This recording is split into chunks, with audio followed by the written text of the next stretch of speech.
So what are some of the challenges? And the challenges are very multifaceted, but I will touch on a few.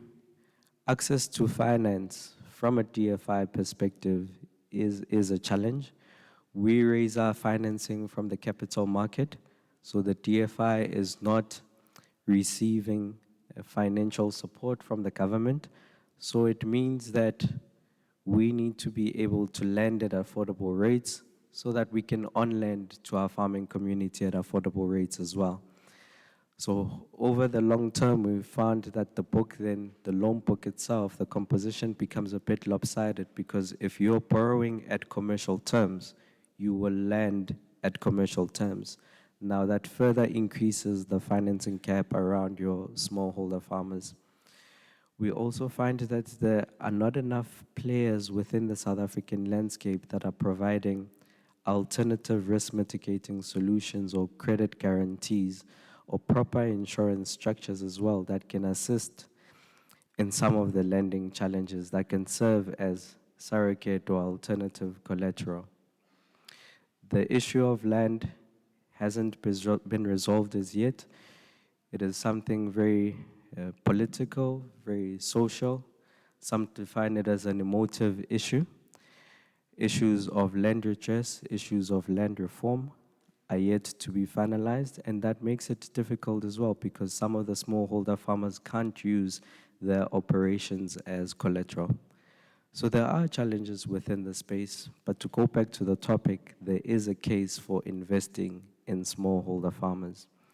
We look at the country and we assess some of the challenges that we're facing and that defined as triple threats, the social phenomenon in South Africa, which is the issue of unemployment, issue of poverty, and issue of inequality. Now, we as a DFI look at smallholder farmers as being catalyst in solving some of these challenges. One, the employment challenge. Smallholder agriculture is by nature very labor intensive. So we see it as a mechanism to solve some of the problems that we're experiencing within this particular segment. It is well documented that South Africa has one of the highest youth unemployments in the world, and we see this as a strategic lever that we can pull to try and solve the problem. Poverty is still an issue. The country is interestingly defined as being food secure at a national level, but food insecure at a household level. And we see the smallholder farmers as participants that can help address some of these problems. And there is an issue of inequality attributed to various factors, and we can't talk about inequality without talking about the historical architecture and landscape of some of the laws in the country. So we sit as some of one of the most unequal societies in the world with a Gini coefficient of 0.63. What are some of the initiatives then that we are taking on board to try and address some of these problems? Number one, we follow and we are committed to a blended finance approach. So from that point of view, the bank doesn't operate as a silo, but it is looking to bring in participants within the space in order to provide elements that are blended in nature to be able to fast-track acceleration of smallholder farmer development. The bank has partnered with the Department of Agriculture and has launched, in fact, the scheme is 2 weeks old now, but it has launched a scheme that is particularly targeting your developmental smallholder farmers. We have also developed alternative risk transfer solutions, what we term climate and disaster risk insurance solutions, because it is one thing to extend lending, but we need to understand the context within which we're extending the lending. And climate change is a reality. South Africa is exposed to El Nino and La Nino elements, so we are exposed to severe droughts. When the cycle turns, we are exposed to severe rain and flooding. So all of these have to be taken into account, and we need to model comprehensive products that cater for this element as well. So we are embracing the concept of parametric insurance solutions or index insurance solutions to couple it with our lending, and also looking at an integrated value chain approach, bringing in technology, bringing in an element of aggregation as well, and improving market access. These initiatives are still in play, and we expect them to yield results, but obviously the call is for collaboration as well in order to accelerate our mandate and solve some of the problems that we have and make sure that we access the full potential of small-scale farmers. Within a geographical landscape, this is a view of the South African map. So we are present in all provinces of the country. We're a national institution. So 30 seconds just to take away from me, which is the last point, and it's to say that, and this is my personal point of view, that from within the sector, there's a number of challenges, but also a number of opportunities.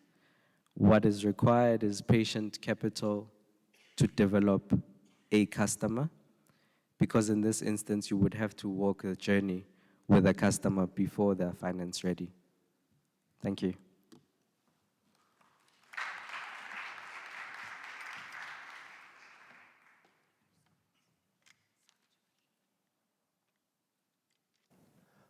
Thank you very much, Mpho.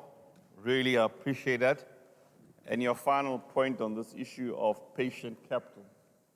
I'm hoping we continue to unpack what it really means, patient capital. Because very often people talk of patient capital, and patient capital, it could be a function of tenure, it could be a function of less restrictive terms and conditions, it could be a function of a number of things, and quite often what we do miss is a full elaboration of what that kind of patient capital means and where the sources of that patient capital are. And yes, we have heard there's private equity, there's venture capital and everything else. Those typically don't talk to patient capital. So, I mean, I think the challenge very much remains with us. As we move on, I have the opportunity now to introduce our next moderator for our session, Eunice Wambui. Eunice is an investment manager at Founders Factory Africa, which is involved in end-to-end investment and portfolio management processes from early stage of high potential and tech-enabled startups in the fintech, health tech, and ag tech sectors. So with this really good background in what is a very, very exciting area, may I invite Eunice to come and introduce her team and manage them wisely and keep them in check. Otherwise, the sticks will be singing on the floor. Thank you, Greg. Thank you for that wonderful introduction. He said I'm going to manage the panel, but I'm also going to manage the audience.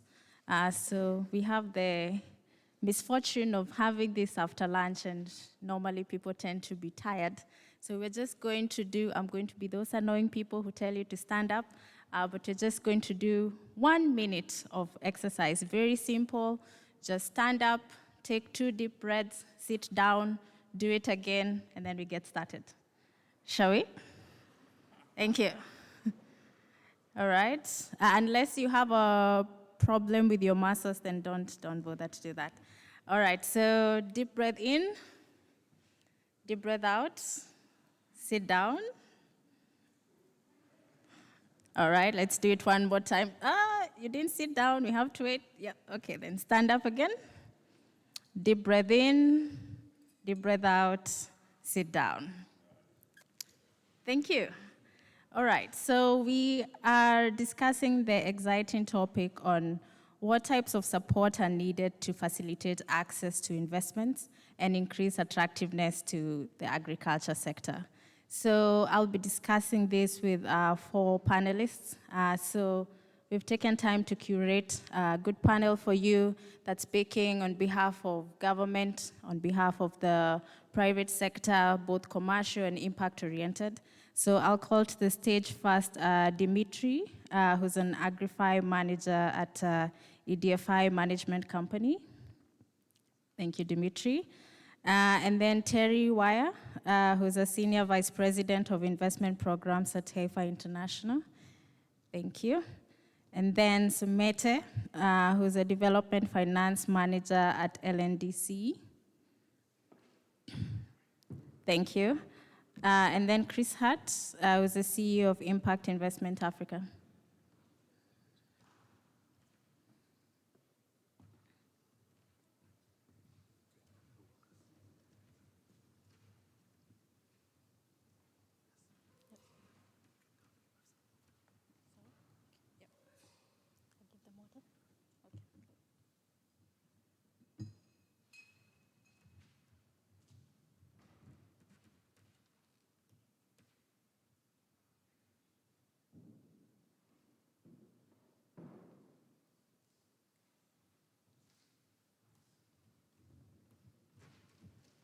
Right, let's get started. So I'll start with introductions, starting from the far right. Just a brief introduction about yourself, what your organization is currently doing, and why you're excited about this panel.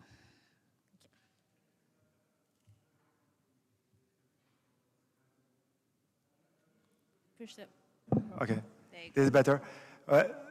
Thank you for inviting me. It's very nice to be there today. In a nutshell, I'm Dimitri van Ramdonk. I'm the manager of Agri, which is an impact fund that we started in 2018, managed by the EDFI Association, so the European DFIs, and fully funded by the EU.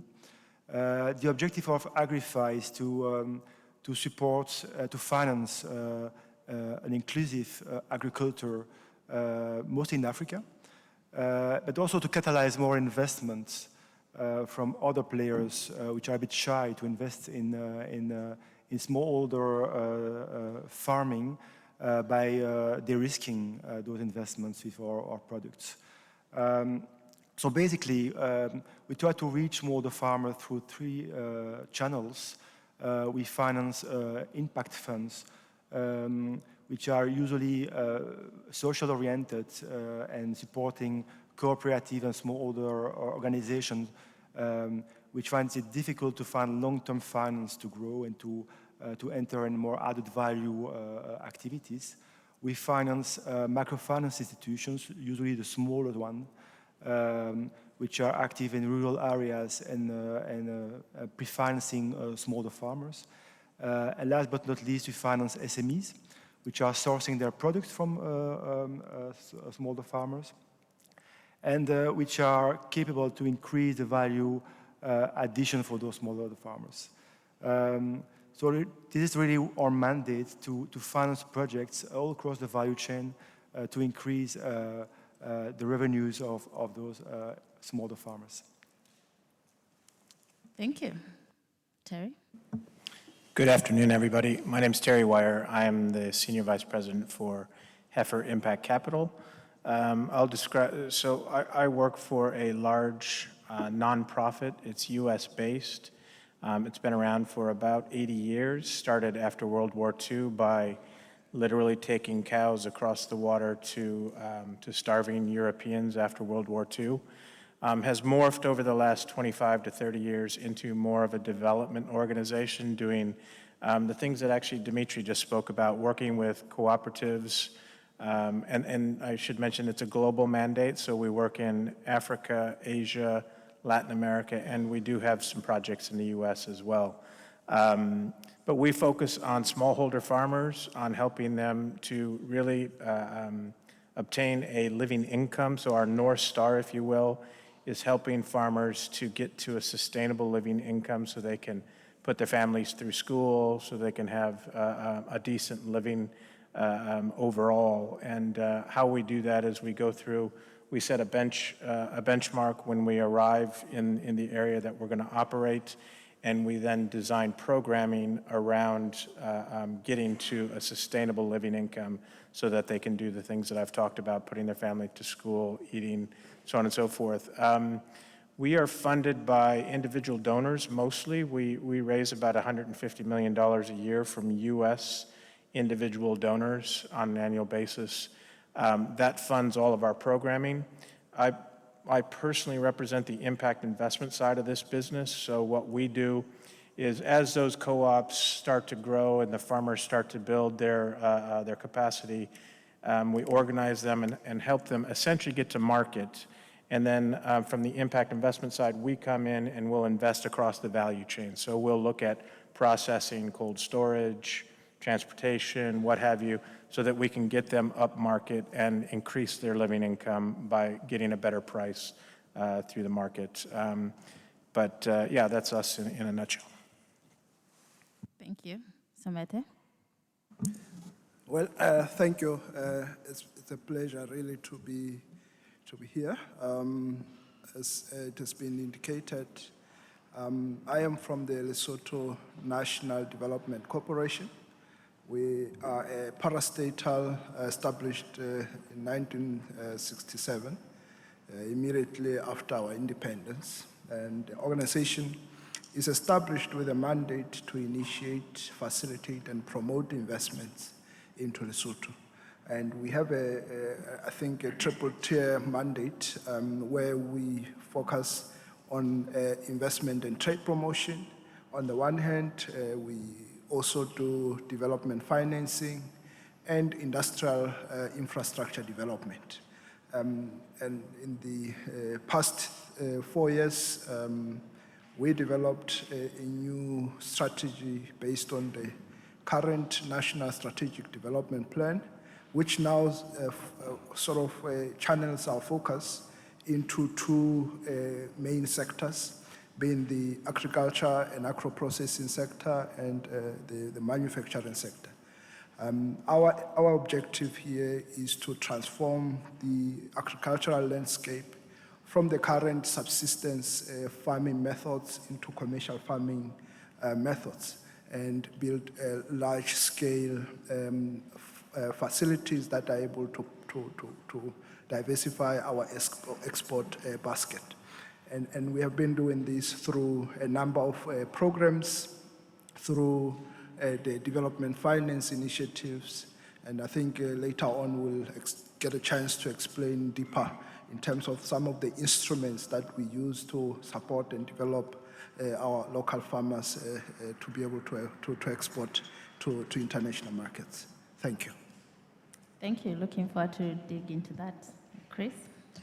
Right, my name is Chris Hart. I'm the CEO of a company called Impact Investment Africa that's there to specifically promote impact investing, and I specifically refer to Africa-relevant impacts, which is food security, jobs, education, housing, and also increasingly energy.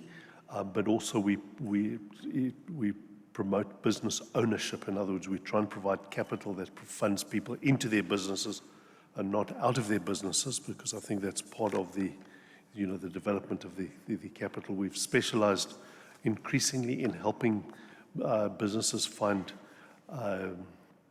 co-funding, because very often funding is available if there's co-funding, and very often the promoters of projects do not have that co-funding.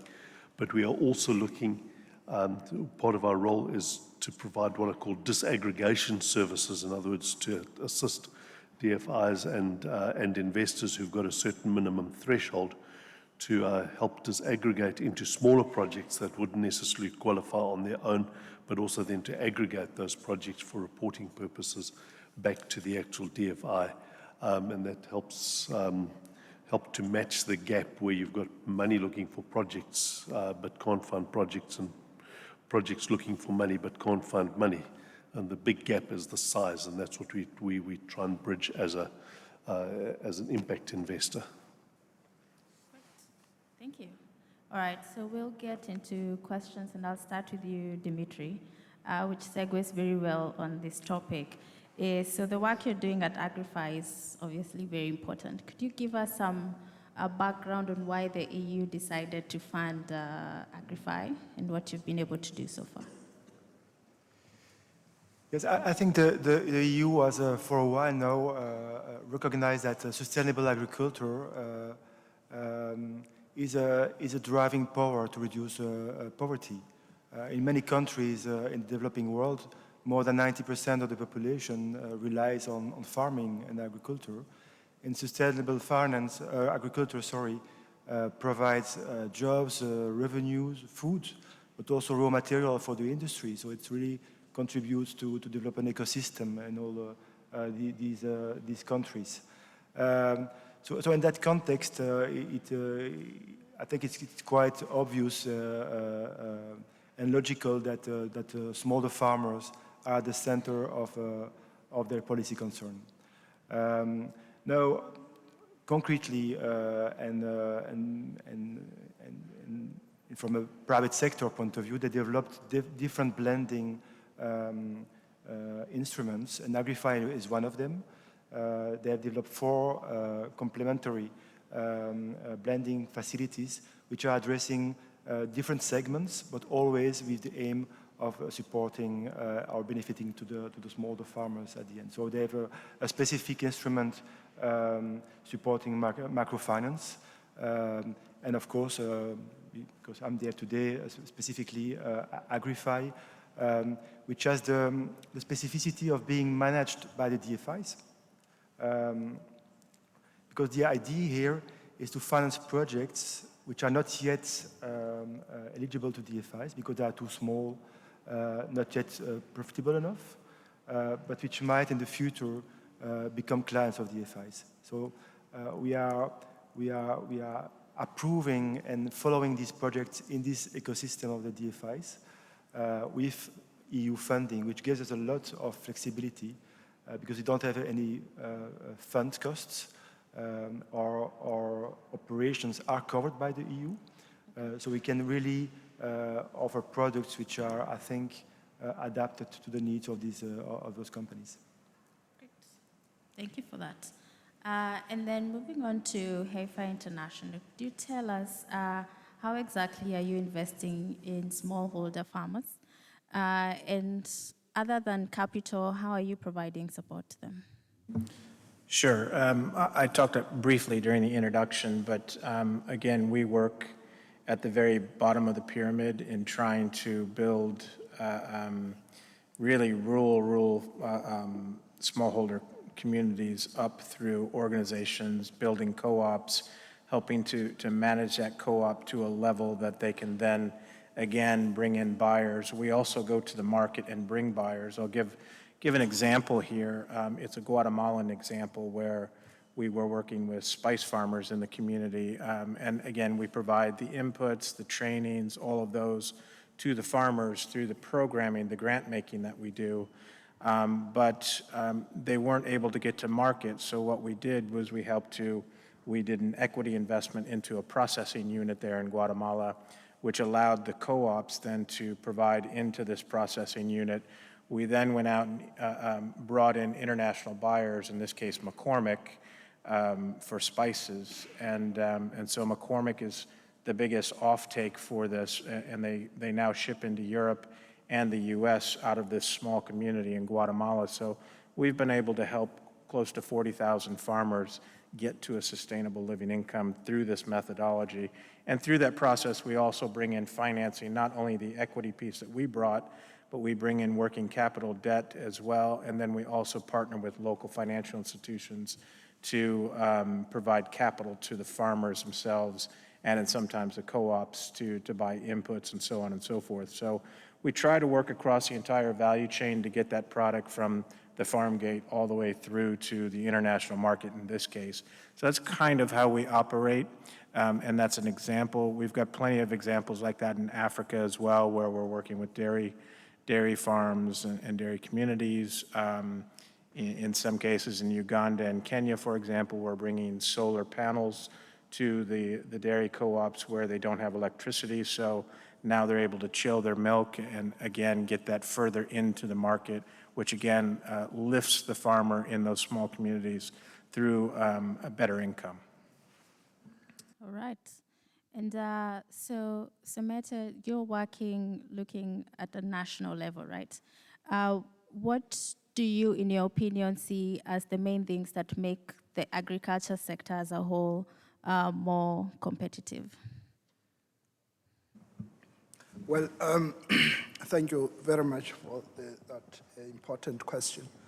I'm going to perhaps answer the question from a perspective of sharing a story with you. We have a story with the wool and mohair sector in Lesotho, and some of the lessons we picked over the years is that creating a predictable policy regime is very central in ensuring and also building a competitive wool and mohair sector. I think this does not only apply to the wool and mohair industry, it applies across all the Agri industries.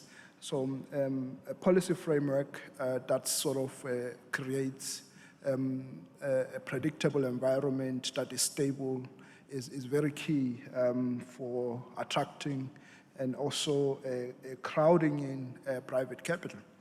And also, having mentioned the importance of this stable policy regime, governments also needs to deploy a very robust public-private partnership models that enhances or ensures that while private capital has confidence and brings in their own funds into this industry, the state also, or the public sector also provide the enabling infrastructure to enable cost reduction and make it easy for investors to bring in their own capital in that space. Of course, this also has to do with the cost of doing business.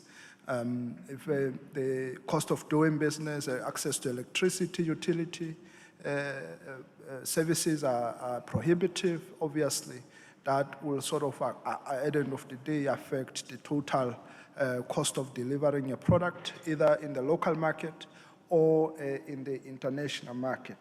And we also indicated or learned that we need to develop internal value chains in order to robustly develop a capable industry that can stand on its own without necessarily requiring government subsidies. We have seen how bad, if badly administered or deployed, government subsidies can be. I think we need to swap the subsidies with investment in infrastructure, investment in skills development, and so that at the end of the day, we build a robust investment ready environment to support the industry. Lastly, I think one of the key areas when we talk competitiveness, particularly in the wool and mohair industry that I'm sharing the story with you on, has been the issue of traceability. We have the product that is being sold through auctions, and when you reach at the auction base, you realize that you no longer know who can differentiate who supplied a certain batch, and buyers wants to know. They need to know the farming methods. They need to be able to trace where this product is coming from. And this is one tough lessons we have learned, because at the end of the day, it affects your price, your auction price on the floor. So these are some of the areas that we are busy addressing now through a partnership with IFAD. And we are hoping that the new program we are rolling out will be zeroing down on these key areas. And I hope this can give sort of a picture on strategies we can deploy in the other industries. Thank you. All right. And Chris, so if you take away, so the government role obviously is to create that enabling environment for the sector. So on the investor side, and I know you have experience both on the commercial and impact lens, Yes. what do you think are the main challenges really that are hindering investment in the sector, putting aside the policy environment? If we looked at the, let's say, capital, access to capital, for instance, has anybody heard of, let's say, Fashini or Anglo-America or any of these large companies that they're struggling for access to capital? And the reason is they don't struggle for access to capital. The channels and the institutional structures to raise big capital is already here. In fact, South Africa has a fantastic financial services sector. If you want to raise R1 billion, not a problem. If you're looking for R1 billion, I can get you at least 6 interviews in Saint, and they'll deliver you, very nice coffee in the meetings. If you've got a very good plan, you'll get your R1 billion. If you've got somebody standing in Alexandra looking for 50,000 rand for their car wash or their plumbing business or whatever the case is, the channel doesn't exist. And that's why small businesses don't have access to funding. You have organizations, and I think some of them on my right here, or represented on my right, who are working in that space to try and get that small amount of money, but there aren't the institutional channels. And in Africa, it gets even worse. If you're in Malawi or Lesotho or whatever the case is, and I'm a fund manager and I want to invest in Lesotho, and here's 500 million rand. There aren't the channels to place that 500 million rand. And that's the absence in terms of what one needs that. The actual thresholds that large funds and capital is accumulated in pension funds and capital markets, etc. And even if you have the best of intentions to try and actually place capital to smaller markets, the thresholds don't allow it. Your DFIs will say, we love to finance your project. The minimum project size is $10 million. Well, that cuts out most projects in Africa. To my mind, a relevant financier in Africa, if you cannot get your mind around the township car wash business, you're actually not that relevant in Africa. At the bottom line, your DFIs, again, your pension funds are looking for channels to actually place it and then disaggregate it further. So when we say, why are we battling for capital to the sector, agriculture is particularly difficult. If you've got a fund manager, let's say a venture capital company or private equity thing, when we're going to invest in IT, they can take 10 projects and invest in 10 projects, and 6 can fail, 3 will be pedestrian, and 1 unicorn will say, well, that covers the rest, and they actually sort out their return on capital. In an agricultural sense, if you've got 10 projects and 1 fails, the other 9 projects are not going to give you that unicorn result to cover the single failure, because it's not high returns that you're looking at. So you've got to actually look at the risk of the startups, which is again why people are going into the sector with trepidation and why one needs additional support. Your return expectations are also too high. I think that the IT sector and cryptos and all the rest of it has made people greedy. So your venture capital and private equity are not that interested in the agricultural sector. But having said that, we're getting a revived interest in the agricultural sector, and we've seen this with the Ukraine war and COVID and all the rest of it, that localized production actually is quite important, and the technology exists for that. But another problem that small entities find is what I call financial complexity. Here's a DFI, they love to finance it, but to get $50,000 from them is actually more difficult than it is to list a Fortune 500 company on the New York Stock Exchange in terms of the documentation and all the rest of it, and proofs and that you actually need to require. And that needs to also to be considered. And we understand the sector is fraught because of past bad behavior, etc., where money goes and as is misappropriated. And that, so the checks and balances then are over the top in terms of what's actually appropriate for the kind of money that we're using. So we need proper channels, right, to actually place, so that a pension fund can say, place 500 million, and the channel actually helps to disaggregate it, etc.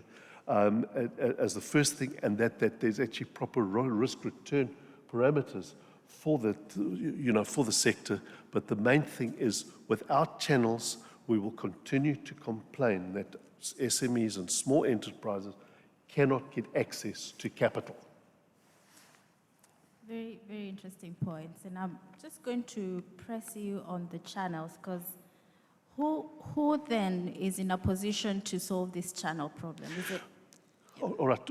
Some of the ideas that we've got as an impact investor is firstly to create and support what I call community, and I'm not sure if I like the term because it means everybody but nobody, but specifically community-based investment funds. In other words, funds that are actually based in, let's say, for instance, an Alexandra investment fund. So it's somebody in Alexandra Township looking at gleaming Sandton, right, the biggest wealth gap in the world, if you like, between Sandton and Alexandra, but they have a channel to go to apply for the 50,000 they need for the plumbing business, or 70,000 they need for a laundromat, or whatever the case is. And the same goes that one needs to have a Kuruman investment fund, right? Something there, because the problem with the centralized system is that money is and resources are always being centralized.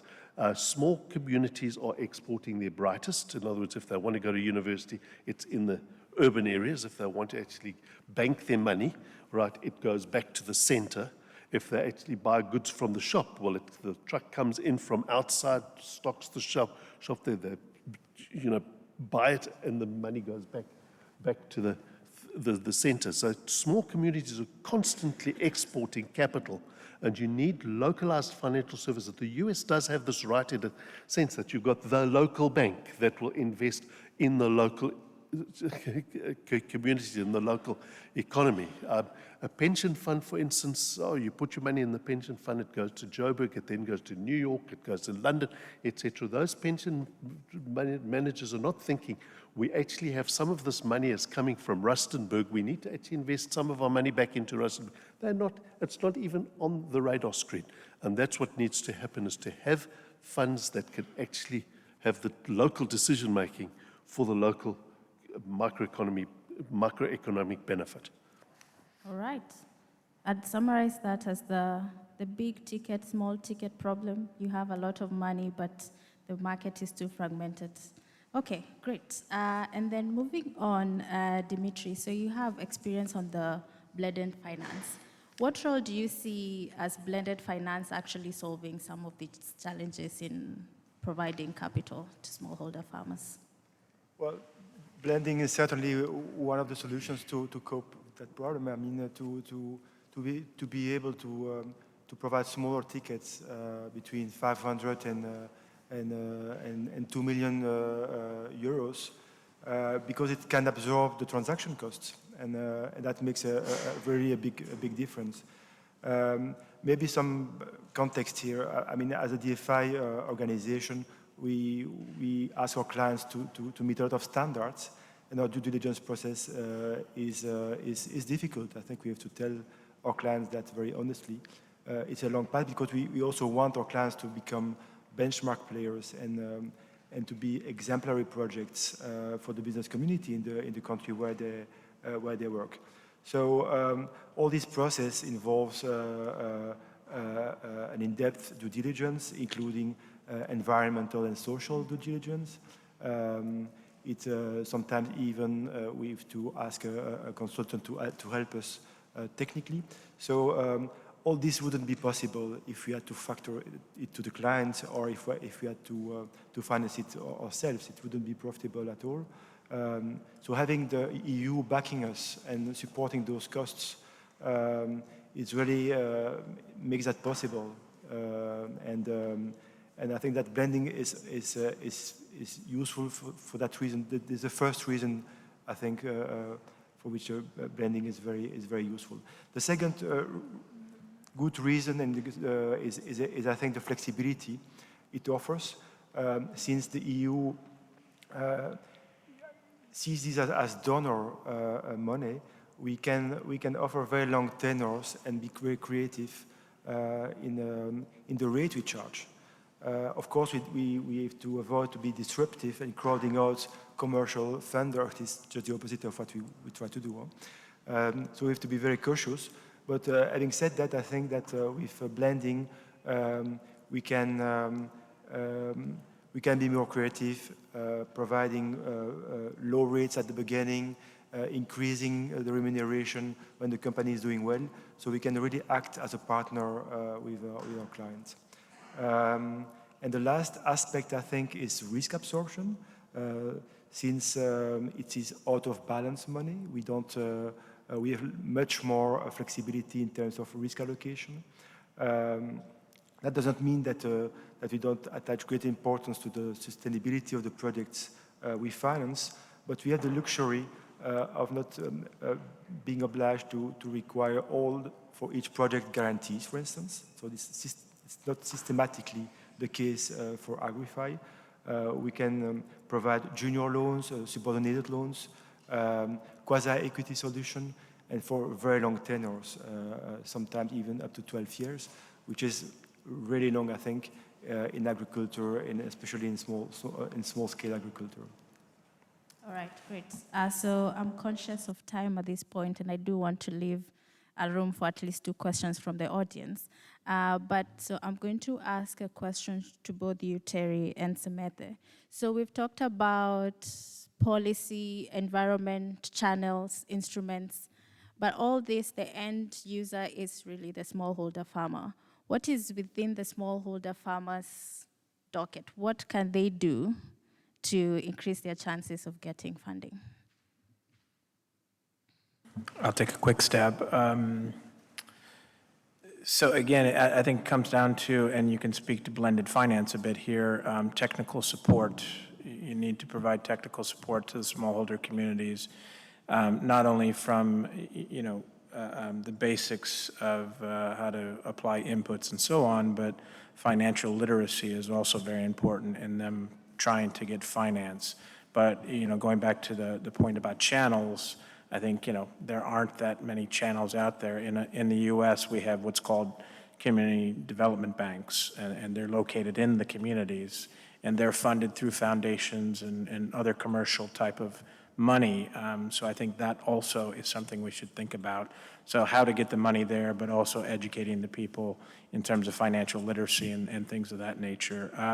And de-risking, again, is extremely important. I mean, one of the things that we're doing, we have the luxury through some of the grant money that we get to be able to de-risk by providing a first loss to investors that come on top and leverage their money to go out into the community. So if you can combine technical support, financial literacy, and de-risking, I think you have a better chance of getting financing down to the communities we need. Great. Technical support, financial literacy, and de-risking. Samantha, anything that Terry may have left out? Well, thank you. I think I would mention that some of the key areas that we look at include making sure that the investment prospecting stage, we have a credible investment. And this is why institutions like us invest a lot of resources in project preparation facilities to make sure that the type of pipeline that we built has a higher prospects of success. I think there was one comment earlier that investors are looking for projects where they expect return. One project fails, it affects the entire portfolio. So it is very important that from the onset, our project preparation activities are very much robust and are able to build a pipeline of investable assets. I think from the LNDC perspective, we're currently managing a portfolio of about R1 billion in the agriculture space alone. And that sort of gives us an opportunity to diversify our portfolio going forward. And some of the instruments that we use in this regard include the equity finance. where we expect private investors also to bring in their own capital. We use the LNDC funds, private equity fund, to de-risk and crowd in private sector capital. We've got also a quasi-equity instrument with a tenure of about 7 years. And this is, in order to support projects with their long-term debt facilities. I think one of our flagship instruments has been the partial credit guarantee facility, which is currently supporting farmers with access to credit from local commercial banks. We've put in there about 350 million worth of funds to support farmers in that space. The missing link here, for which I think it plays a very key role, is also the issue on insurance. I think that the local insurance market, and this is not only a case for Lesotho. If you look at Malawi, you look at Swaziland and other economies beyond South Africa, the issue of Agri insurance is still a very key subject that needs to be addressed. We need to develop products that sort of speaks to the farmer, to the local farmer's unique context. That is an area where we still see a lot of gaps in that space. Thank you. Thank you so much to share so little time. We've almost out of time, but I did promise 2 questions, so I'm sorry I'll only take one because of time, but please do find the panelists after the session for anything else outstanding. So we'll take 1 question.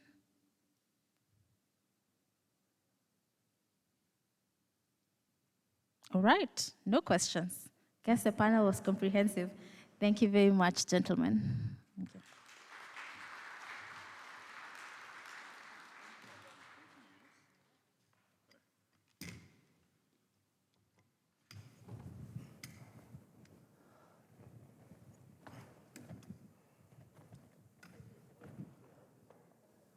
Our moderator clearly had a lot of energy.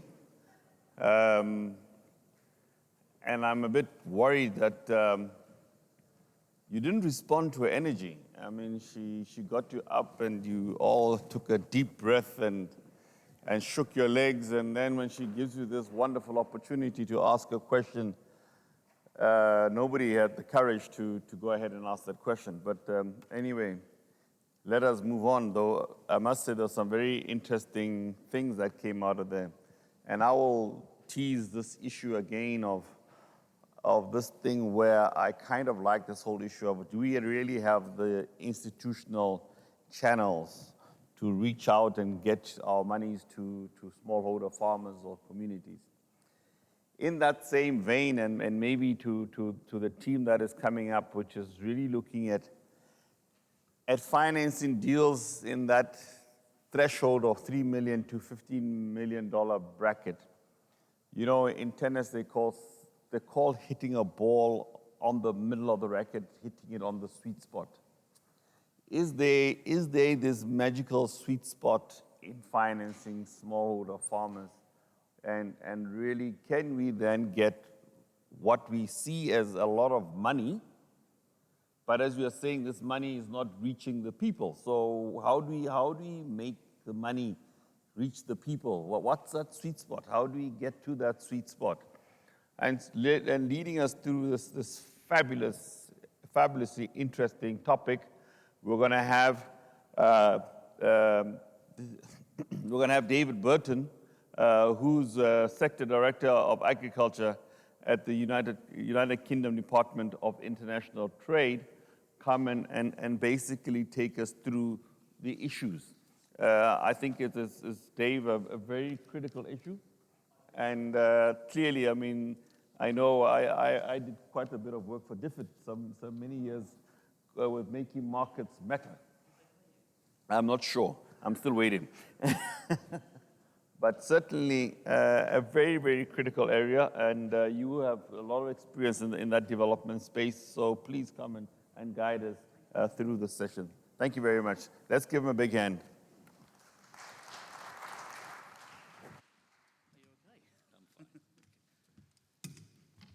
How are we? Almost finished, eh? Can I ask the panel to come and join me, please?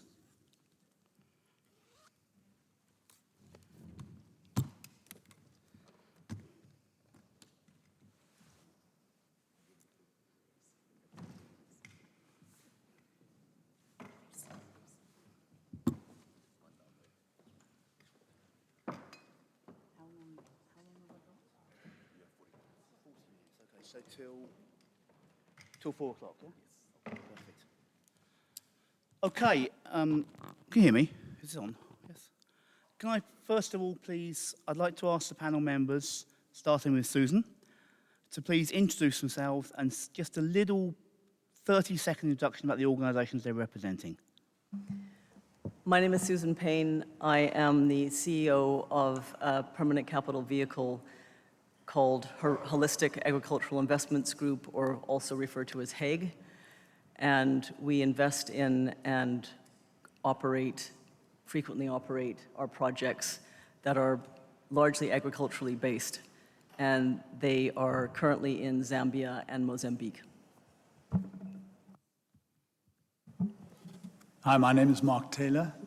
I'm the CEO of Kala Capital Africa, and we're a capital matching platform. I provide a capital matching service to corporate advisors who are raising capital for clients. We ran the UK DIT deal room for just over a year, and we'll talk about that shortly. My background is law, finance, venture capital, private equity. I sit on the board of, sorry, not the board, I'm the independent investment advisor to Agri, a private equity fund or manager that invests in agri deals, and have looked over probably about 20 transactions they've closed over the last 15 years. So thanks very much. Thank you, Mark. Hi, my name is Richard Tate. I'm a partner at Mangwana Capital. Most of the team are based in Harare. I'm based here in Cape Town. We are an advisory firm. We've launched the first homegrown private equity fund in Zimbabwe, focusing on resources, agriculture, and now tourism. We're currently broadening from beyond Zimbabwe into the region, looking at predominantly agricultural investments in SADC, although we are also looking at a few mining investments in the area. Thank you. Hi, Daniel Holes. I'm the CEO of AgDevco. We're an impact investor operating exclusively in sub-Saharan Africa and exclusively in agribusiness. We believe that building and growing formal agribusinesses, and that's important given the conversation about smallholders, is essential for the economic development of the sector and indeed for the countries that we operate in. After 12 years, we have $280 million of capital, of which around half is committed, 150 is committed into 34 investments across 9 countries. Investors include BII and Norfund, who are also here. Our ticket sizes range in the 2 to 10. We'll talk a little bit about what 10 to 15 looks like and the other parts of the ranges in a moment. And we have a small technical assistance facility which is available to us to invest alongside, or to provide alongside investment capital to support our businesses in their development and to achieve some objectives around climate resilience, gender, smallholder productivity. We've learned a lot along the way, but maybe the focus of it, and it picks up on the last conversation, is around what makes good investment, what is probably needs to be funded by grant or aid, and what is in between. And we'll talk about that. Okay. Thank you. I hope you agree with me. This is a very well-qualified panel.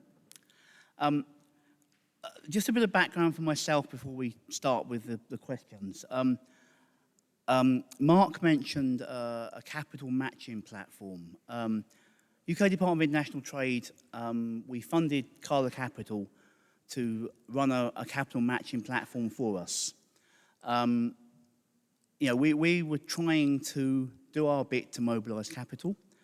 And part of the reason for doing this is, to discuss what we achieved and perhaps what we didn't achieve, and try to think about lessons learned and what we might do in the future. So just partly, I'm hoping that the big brains in this room can advise me on what we would do next. So we set up this capital matching platform. It was an output of the Africa Investment Conference. It was launched by our fourth Prime Minister ago now, Mr. Johnson. Wasn't sector specific and wasn't country specific, and maybe that's something we should think about. And what we ended up with was a lot of agricultural investments in the range of this project, a vast amount actually. And what we actually found was they were too many, and we weren't able to get that many of them funded at the moment, although we are still working on quite a few. And that was, interesting, regrettable in some regards, but also gives us a lot of information to go forward. So my first question, please, is to Mark. First of all, thank you for the work you did running the platform. I know it wasn't always easy. But perhaps, Mark, you could just reflect on your experience of running the deal room for us, and what were the major lessons that you think you've learned? Thanks, David. We were engaged to build a deal room around June 21, and we launched it around August. The deal platform was intended to connect capital seekers with investors, UK investors. And we were busy. What we spent a lot of time doing was actually trying to determine the filtering process, because there were a lot of inquiries. We wanted to make sure that we put decent transactions in front of investors. I can go into a lot of detail around capital matching platforms and online digital platforms, but I'm not sure that it perhaps serves the purpose for which I think a lot of people are probably interested here. I can give you a summary on it. I mean, we did get 440 inquiries. Over the period of a year, we closed 2 transactions. We felt that was a good outcome, a very good outcome from our perspective with the platform, but we didn't, I think, collectively feel it moved the dial from UKDIT's perspective. Of the inquiries that we received, we only put 18 transactions on the platform because we could only find 18 transactions we thought were worthy of putting in front of approximately 75 UK investors. It was very difficult. The range we were targeting was $1 million up to $50 million, I guess, and about 30% of the inquiries that would run through a specific initiative that David ran, about 30% of them fell in the $1 to $5 million range. I think and those were primarily Agri transactions, right? So I think the perspective we drew out of this was that the only deals we managed to close were deals where we were involved directly in supporting the clients and where advisors were involved. And there are a number of transactions that still sit on that platform. Our conclusion around platforms, for what it's worth, is that you need high-quality transactions to attract investors. If you can't get investor attention, it's a talk shop. And while technology can facilitate this process, it is not a silver bullet to simply sorting it all out with a bit of AI or whatever people like to imagine can be done. You need skilled human intervention, and that's expensive, it's time-consuming, and it's not generally available. So I think that's the point, is you cannot, on a frictionless basis, just scale up like you could in a tech business. And Chris Hart made some very interesting comments earlier, and this relates to some extent to that technology observation. I think we ran the other thing that I think is probably interesting is just to give you a sense of timing, because it sounds like we didn't achieve that much, but here's the sense of timing. And I think, Daniel, you'll talk a little just now about the cost of doing transactions. But I do think it's worth knowing the timing. We have a transaction we've been running on for 2.5 years. Just to give you a sense, within 5 months of engaging, we'd gone to market. Within 3 months, we had actually found term sheets. A term sheet had been signed. The process then took a further 8 months of due diligence. And then after that, it sat for a year. Now, that sounds like you have an issue, and the issue is a real issue around that. We had a very professional, motivated investor We had a very professional and motivated advisor involved. And to some extent, you know, the capital seeker was not investor ready, not as investor ready as they imagined. And it tripped up so many processes. So you'll hear the investor readiness comments coming up again on occasion. But 2.5 years later, properly committed people on the deal trying to get it done, and the capital seeker just couldn't get their heads around it and get their heads across the line. So I think that's important. On the other hand, you know, we did from start to finish, raised equity, and that was a debt deal. We raised equity in 9 months on a transaction earlier this year, which also was one of the transactions in FMCG beverage space.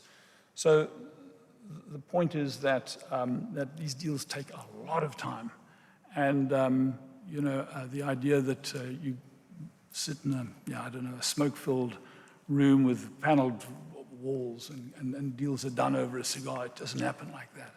It's properly professional and it takes time. So I hope that's helpful on the timing side. So thank you. Thanks, Mark. I'd like to turn now, please, if I can, to Daniel. I know AgDevCo have funded a lot of deals in this range we're talking about. Perhaps you could reflect on your experience, please, and what you've learned and your advice. Now I've got water and I can do anything. So I'm unashamedly going to talk about this as an investor, and there are different perspectives here. But maybe I can just start by a little comment on the 3 to 15 that's in the title. It's a massive range, and most of you sitting there who are also investors will know that a $15 million ticket is something that in agriculture, certainly in production agriculture, most DFIs will jump at. And in fact, the problem there is that there is essentially too few opportunities being chased by too much capital. So I think the kind of focus of the discussion needs to be on the lower end of the range, where the business and the investments are smaller and earlier risk. So in my view, and AgDevCo's approach is, and thinking about this, is that the binding constraint for the development of the sector of agriculture on the continent is not finance per se. It's rather the absence of medium and large integrated, capable agribusinesses at a national level. I'm not talking about Unilevers, I'm talking at the national level, rather in the way that you have here in South Africa. That's what's missing. So it's essential that the investors like AgDevCo, indeed lots of investors in this space, are prepared to invest early, at an early stage, in order to incubate those companies, to develop their capability. But here's the challenge, which I think has just been referred to. It pretty much costs me the same to do a $3 million deal as it costs me to do a $10 million deal. And what you all know is that the return, if I get the same IRR, the same return, the income is less than a third.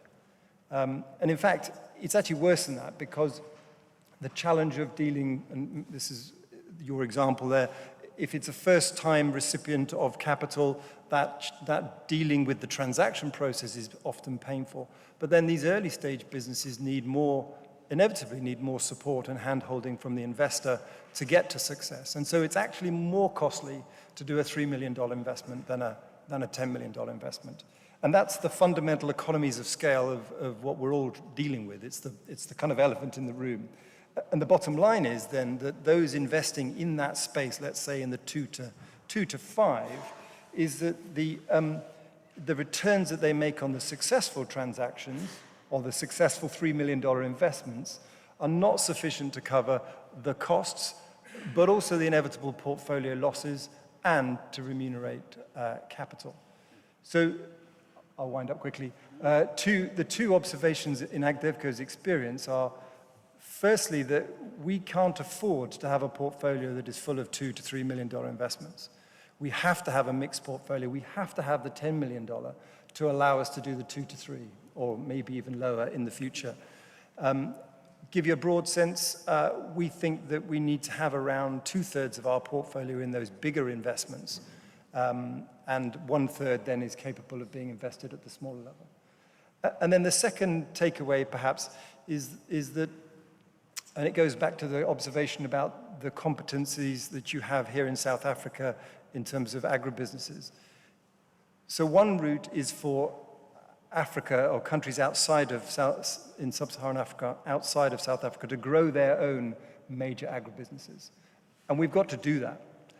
But there's a kickstart that you can do if we can persuade excellent South African businesses, excellent Egyptian businesses to invest or to go and operate in the other parts of the continent. That, I think, will have a very dramatic effect.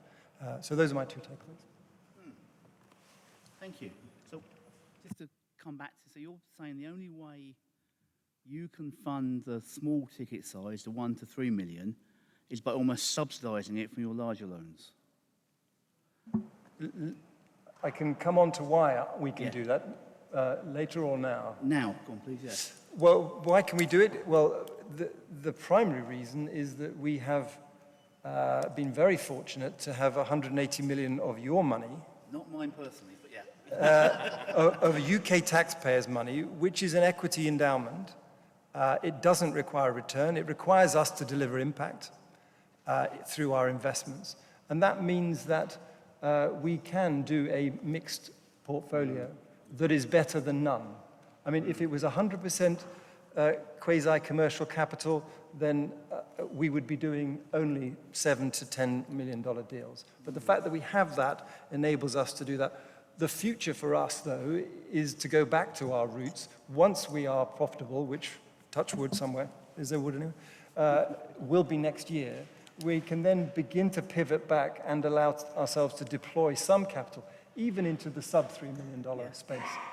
One of the strange things right now is that if you look at some of our best investments in the South, they are investments that we would never make today.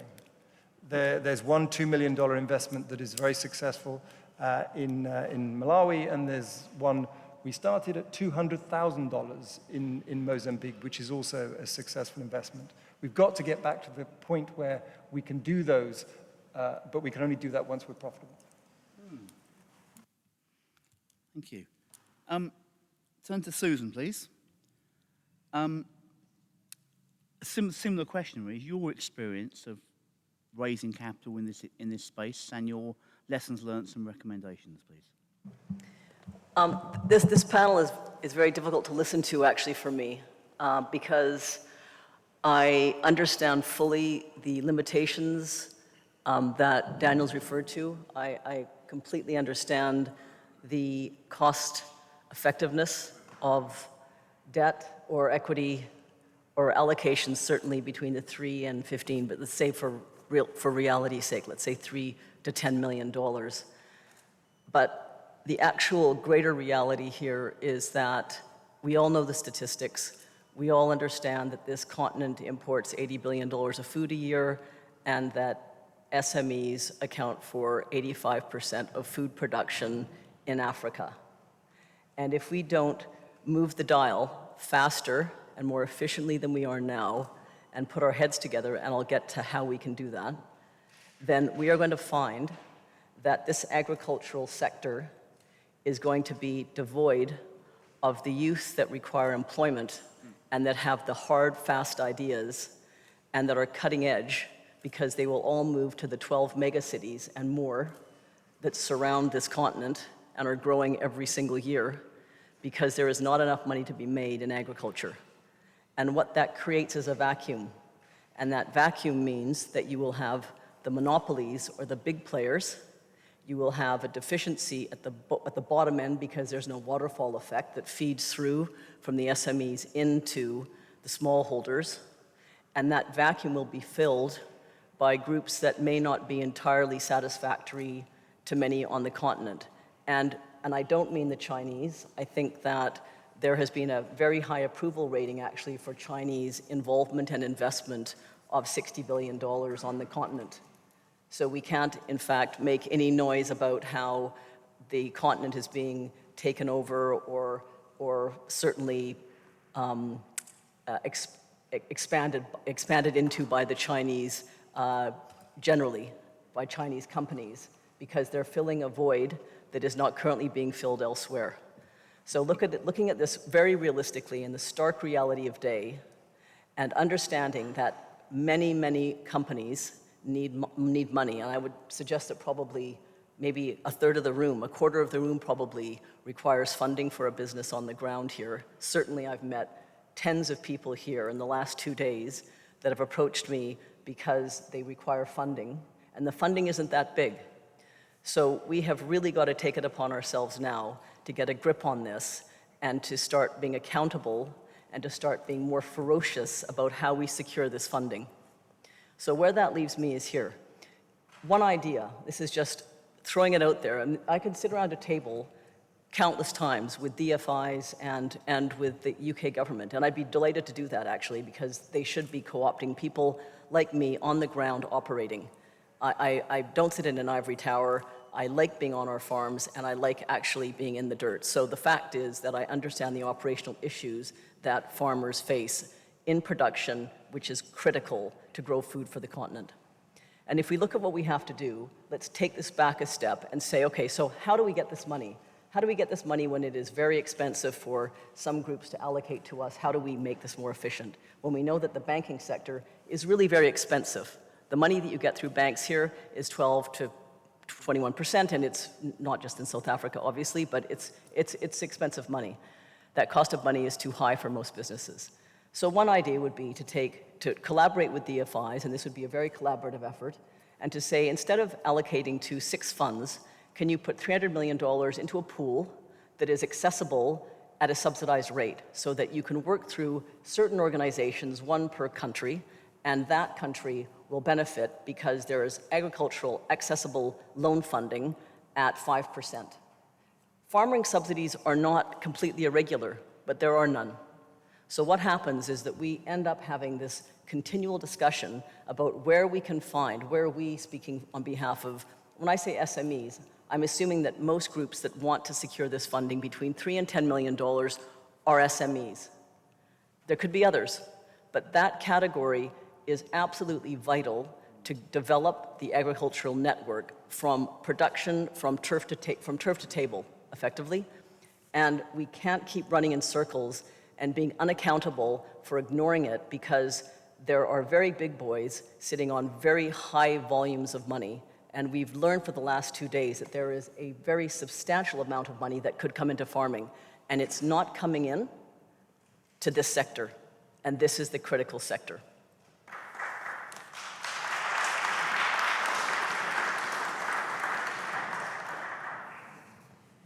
Wasn't actually the question I asked you, but it's a good answer. I'll let you off for a second. No, thank you, Susan. Very good. Lastly, but not least, Richard. Now, you have a fund that you set up in Zimbabwe, which wouldn't be most people's first destination, yeah? So can you just detail your experience, and particularly how you've lent to agriculture, because I know that there's issues with using land as collateral. Sure. Thanks very much, David. I think to kind of extend what Sue said, I think having been a former banker myself, in most sub-Saharan African countries, I think people would agree that banks range from bad to abysmal. They don't generally understand how to lend money. They say you need $10, well, give us $40 of collateral. So, I mean, I hear what you're saying. It's very difficult to tap into the money, and there are not a lot of creative ways of doing that. Some of that's to do with ALCO and tenor issues, which one comprehends. On the other hand, from an investing perspective, when you're starting in the SME space, you're dealing with farmers who are typically not very financially literate and certainly can't deliver a business plan. They know how to do what they do. They put all the receipts in the shoebox, and at the end of the year, they hand it over to the tax accountant and say, I don't want to pay any tax, I'm buying a tractor, just make the tax work out. Very hard to do a business plan on that side. So when we started the fund, we obviously realized, being Zimbabwe, having gone through what it has, you don't have collateral, you're going to take a different view. When we call ourselves a private equity fund, we're really a venture capital fund. PE, almost by definition, involves leverage, which we haven't had access to. And that has made it challenging. I think because of Zimbabwe's history, where you can actually borrow and transact in dollars, sometimes legally, sometimes illegally, because the statutory instruments change, you don't have the currency convertibility issues that some countries have. And local currency can be an issue, and tenor can be an issue. But I think what's worked well for us, and it builds on what Daniel was saying, was we started off, and we very much play in the $2 to $3 million ticket size. Our first fund is now $20 million, and we're probably going to close it at 40 in the next 12 months. And we've had to do all of that with equity, and it is intensive, it is hand-holding, it is slow.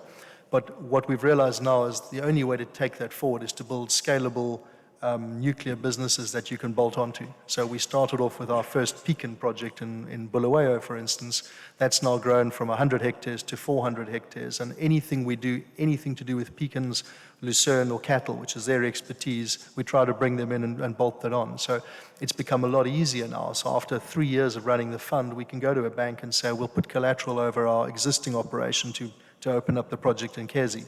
You're also starting to build credibility because you've now had years of track record. So your forecasts aren't pie in the sky, famous hockey sticks. You're actually building off historical performance.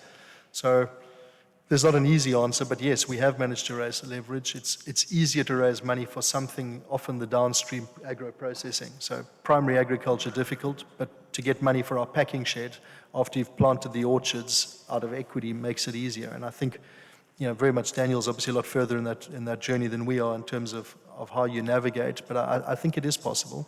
Where I think would be very helpful with DFIs would be to assist the local banks in the local countries with tenor extension, maybe subsidized funding, to Susan's point, to bring the borrowing costs down. But it's very hard to build a business when you're only borrowing for 2 or 3 years. I used to run a real estate business for a bank in the region, and it was all about mortgage finance. You can't build a house and pay it off over 3 years. The same is true of farms. Farms need 5, 10-year financing, and that's way beyond the ALCO limits of local banks. And I think tenor extension, if the DFIs are listening, would be a very helpful product where the credit risk can be assumed by the bank, but you take away the asset-liability mismatch and push it out 4, 5, 6 years on a renewable basis. That would make a big difference. Thank you. When I prepared this, I wrote down hundreds of questions. So I could probably keep asking questions all day, but I'm not going to for the moment. I'm going to stop here, and I'm going to ask the audience.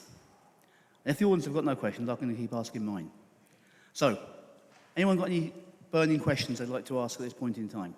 To any member, including myself? Really? Maybe I can... Yeah, go on, please. I'd like, I mean, Susan's put a proposition on the table. We should have a discussion rather than statements.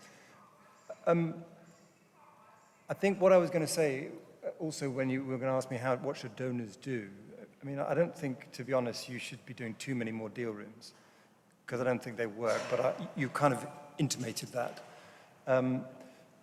But what is clear is that there needs to be capital that understands the fundamental economics of deal doing at 2 to 5 and the fundamental risks associated with operating in production agriculture in environments in which the market infrastructure and the physical infrastructure is not there yet. And by the way, in countries where the infrastructure is not subsidized, whereas of course everywhere else in the world, in the UK, it's all subsidized. So the world prices, or in India it's subsidized, in the US it's subsidized. The world prices bake in that subsidy. So we have to recognize, and really it's a job for governments, let's face it, but absent that, as investors, what we need funders who are willing, and my question to Susan is, well, 5%.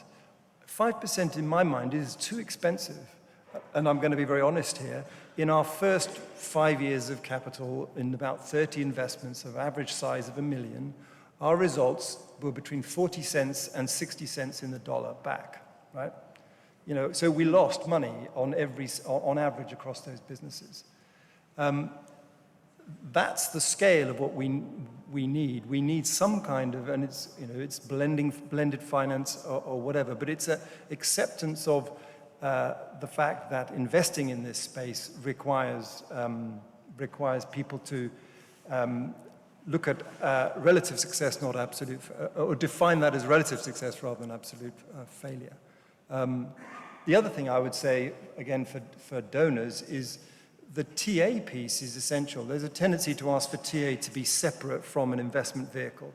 In our experience, if you've got it and it's in-house, what you can do, and maybe there's some challenges around governance, but you can use it to support the investee business, even if you're bringing people from the outside to support that business, without it killing your costs.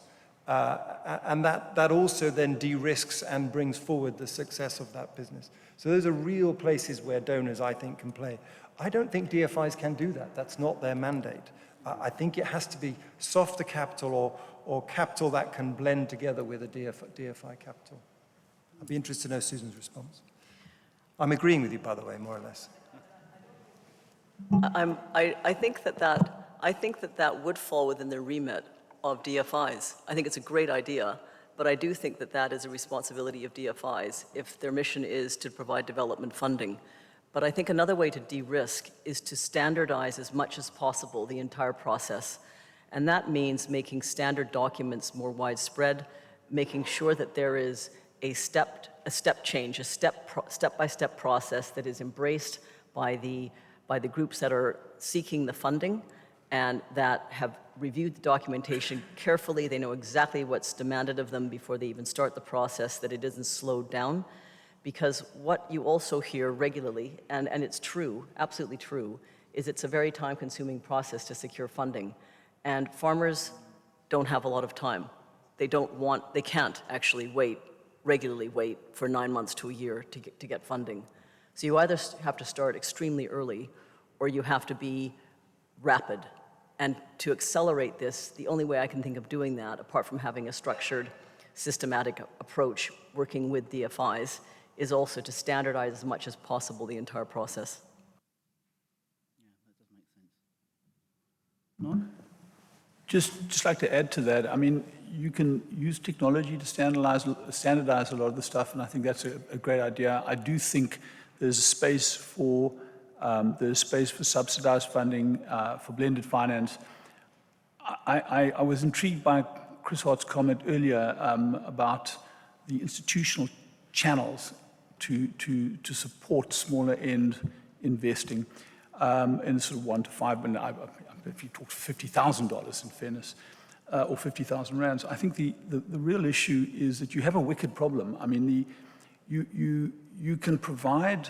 It seems to me that a lot of the institutional support around the ecosystem is more important than, in my view, is actually almost more important than concessional financing. Concessional financing is great if it catalyzes a sector, if it catalyzes a business, and it comes off life support. But in fairness, if you're the neighboring farm and you don't have that access to inexpensive finance for a long period of time, it becomes a little unfair if you've got to compete against someone who has it. So the issues are not to say that it's not appropriate, it's just you have to take into account the crowding out and crowding in of capital as well in that process. And in my sense, there's a part of the space to be working in as well is not just with the DFIs insofar as they're investing directly into assets, but particularly where they're investing indirectly into funds, is to use the sort of power that they've had to move the ESG needle, to raise the importance of ESG, to use that power perhaps to enable or to, I suppose, nudge the general partners that are raising money in the direction of further investment in Africa. We have a very disproportionate amount of investment in Africa, if you look at it on a relative basis to the world, in the private capital markets, and actually to use that capital to swing the GPs into perhaps working much more closely with local domestic partners, perhaps partnering up with local funds, especially if it's foreign currency, perhaps providing actually a blended currency solution, because currency mismatches are a massive problem across the continent. So I think there's a number of areas in which, if you're the recipient, you know, it's great to have a subsidized funding, but it's just to make sure that it doesn't create market mismatches and market imbalances as you do it. And finally, when as a thought afterwards, I know the questions weren't asked, but perhaps it would be useful just to find out what kind of things, because I suspect there's a lot of people who want to raise capital, what kind of things do the investors on the panel, what do you look for when someone makes an application? What do you expect to see from them? So I'm sure that's of interest, because a lot of the problem is not in 5 years' time when we solve these problems. Problems today. You've got a whole lot of people who they want money, to know how to get hold of money today. The policy stuff can follow, of course. So my 2 cents worth.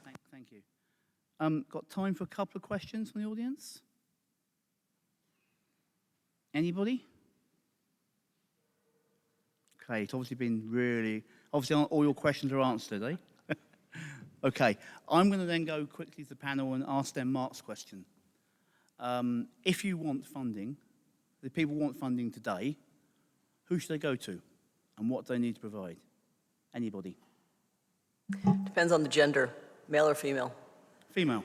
Okay, female, you go to 2X Challenge, you go to 2X Collaborative, or you go to 2X Ignite. You expect to wait, but if you're a female with a good business model, then you have greater success because there is money that is being channeled through 2X to women in Africa. That may take time. The investment criteria are still being worked on, but some money has been deployed through those channels. Anyone else?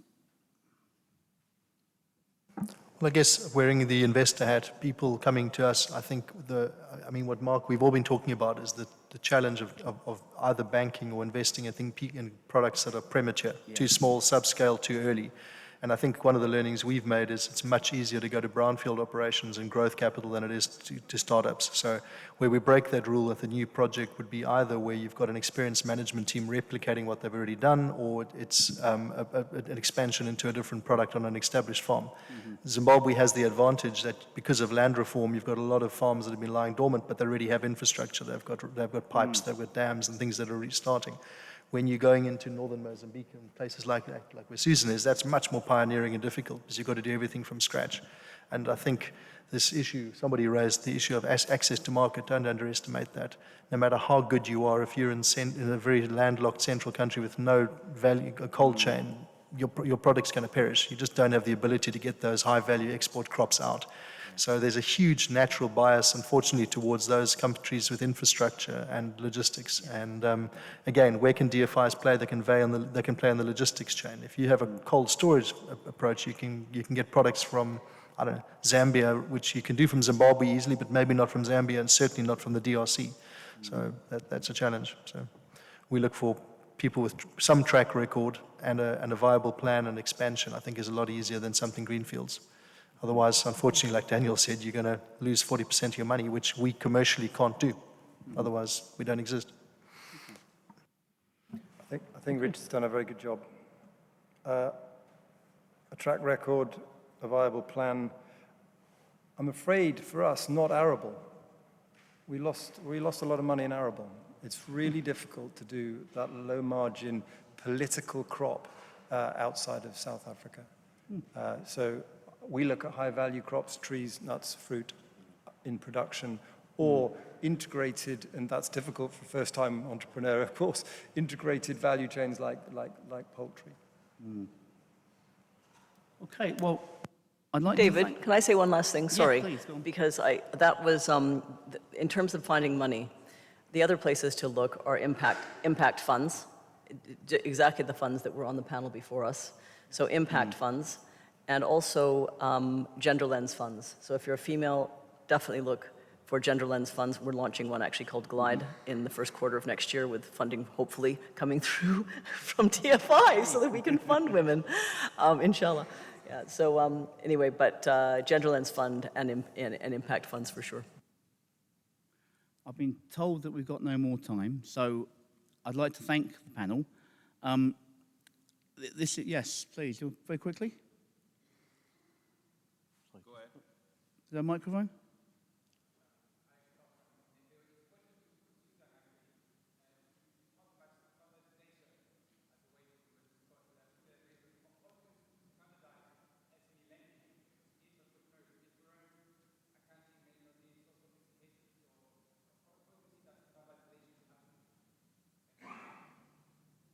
Standardization in terms of application of SMEs to financial institutions. I'm talking about standardizing documentation for applications. So when we are borrowing money, any of us, in fact, all of us on this panel must have dealt with this, and all of the people in this room, as a matter of fact, then it depends on whether you're obviously going for debt or equity or what you're applying for, what your application is for, but you can standardize that documentation just the same way you can standardize a sales agreement. You can standardize all documentation. And then you just add on what any side agreement is or what any side terms are that you think are required. But it makes it much easier to close deals when documents are standardized. Okay, thank you. I'm going to have to close it there. I'd like to thank the panel on your behalf. I think there's a lot of honesty, which I think is very important. I think the first thing in solving the problem is to recognize the problem. So this is an area where we know there's a problem. We've identified this but somewhere between 2 and 7 is problematic, which means that it's a problem we can focus on. Yeah. So this is very useful for me, and I unapologetically have used this session partly to think about what we can do next. I hope that we'll be able to do something that will help this a bit.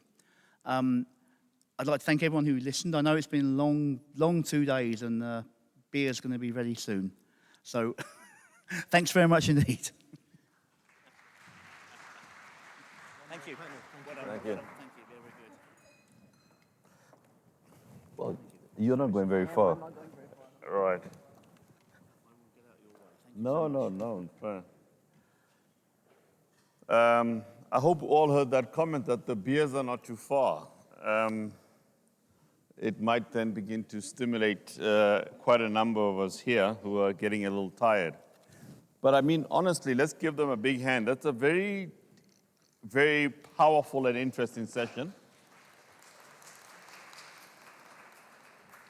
And there were a lot of learnings. One of the things that struck me, though, and I think this comment really emanates from something that was said, that at that 2 to 7 mark, even after a couple of years, you seem to still have this kind of, can I call it profitability gap, and I wouldn't call it a funding gap.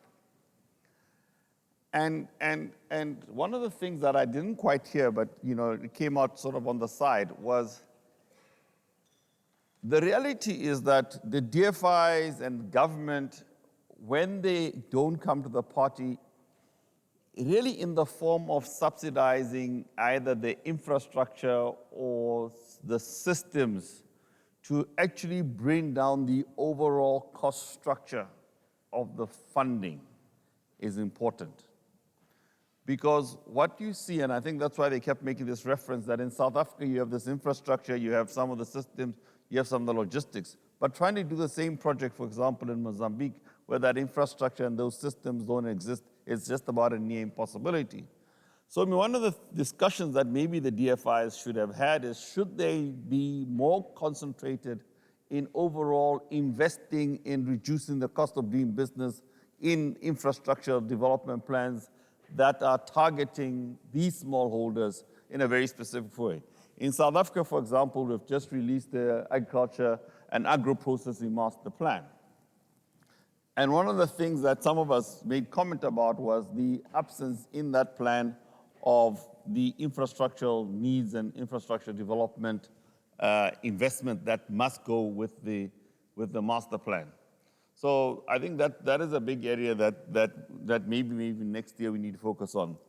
But then the last point actually made by I think it was Daniel, which was quite interesting. So the Agriculture Master Plan in South Africa has gone that very route of proposing in the main smallholder farmers going for the, can I call it, the high value crops, the export crops, the niche crops, and not made such a big focus. I mean, they did try to drag in livestock and the basic, poultry and maize. But if you go look at that document in detail, they becomes a bias towards your higher value crops. And I mean, the answer is fairly simple. You get a return from those products which you simply don't seem to get in the long term with the lower value products. But anyway, so some interesting comments. Sue, I know you came and left, but you have the honor of guiding us in our last session of the day. I don't know where you still get the energy from, but quite clearly there's still plenty of energy. I'm not going to reintroduce you. The people have seen enough, not enough of you, but they certainly have heard a lot about your capabilities and the things that you're doing. Please, can you come and moderate our last session? And just so that everybody knows, if I see anybody dozing off, the stick is watching you carefully. Thank you. Thank you, Sue.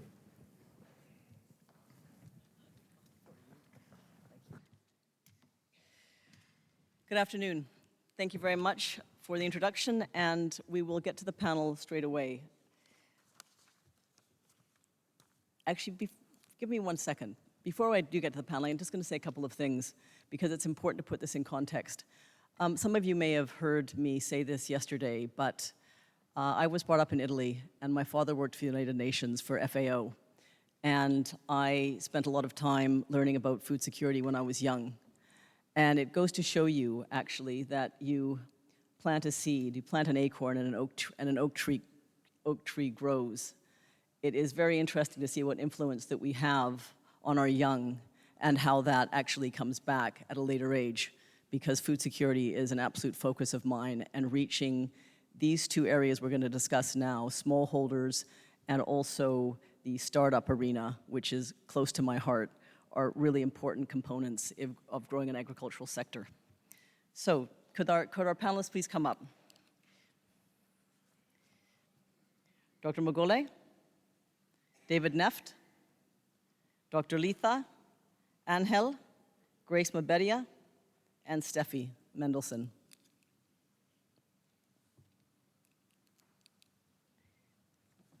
It would be really useful, actually, if you wouldn't mind sitting down in your order, so that Steffi, you are last, or yeah, whatever, but whichever direction would be great. So Grace is beside you. Sorry, Grace. Angel, then you're third over. Oh, we'll say Angel's third over. Letha is fourth over. Oh, guess what? Oh, don't worry. Okay. Go. I don't know, are there enough seats? Are there enough seats? Oh, there are a few. Oh, good, okay.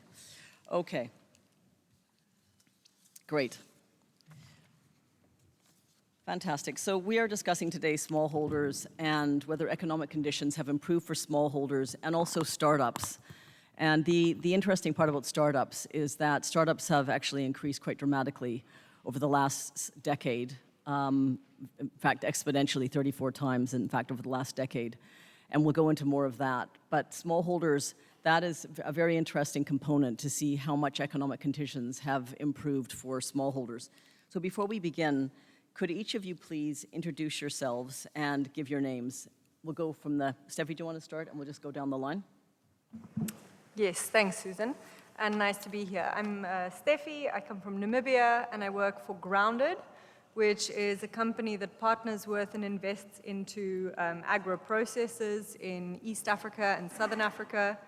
And these kind of agro-processors I would classify as small and medium-sized enterprises, but perhaps that definition needs a little bit of refining considering the last two panels.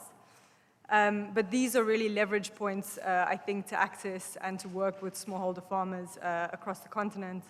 And yeah, the companies that we're involved with, I would say, partner with groups of farmers, anything between 200 and 2,000 farmers, yeah, in different contexts. And with also a kind of value chain lens on higher value non-perishable crops, which is also something that's been mentioned a few times as a kind of key point. So nice to follow on from the previous discussions. Grace? Good afternoon, everyone. My name is Grace Mberia. I'm the program coordinator for the MasterCard Foundation Fund for Rural Prosperity, which has been running for 8 years. It's a $50 million challenge fund that was mainly formed to ensure that we enable smallholder farmers access finance, various financial services and products. And we have funded essentially SMEs across 15 countries in sub-Saharan Africa. And these organizations, 38 organizations, have been able to reach 5 million customers over the last 8 years. So happy to have this discussion. Smallholder farmers and SME are at the heart of the objective of the Fund for Rural Prosperity.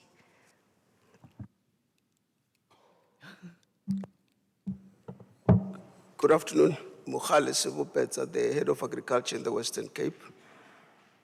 So I'm the worker in the agricultural sector, responsible for 16,000 farmers here in the Western Cape, partnered with about 200 agri workers in the primary production side and around 200,000 also in the agri processing space. So I'm not alone in this journey.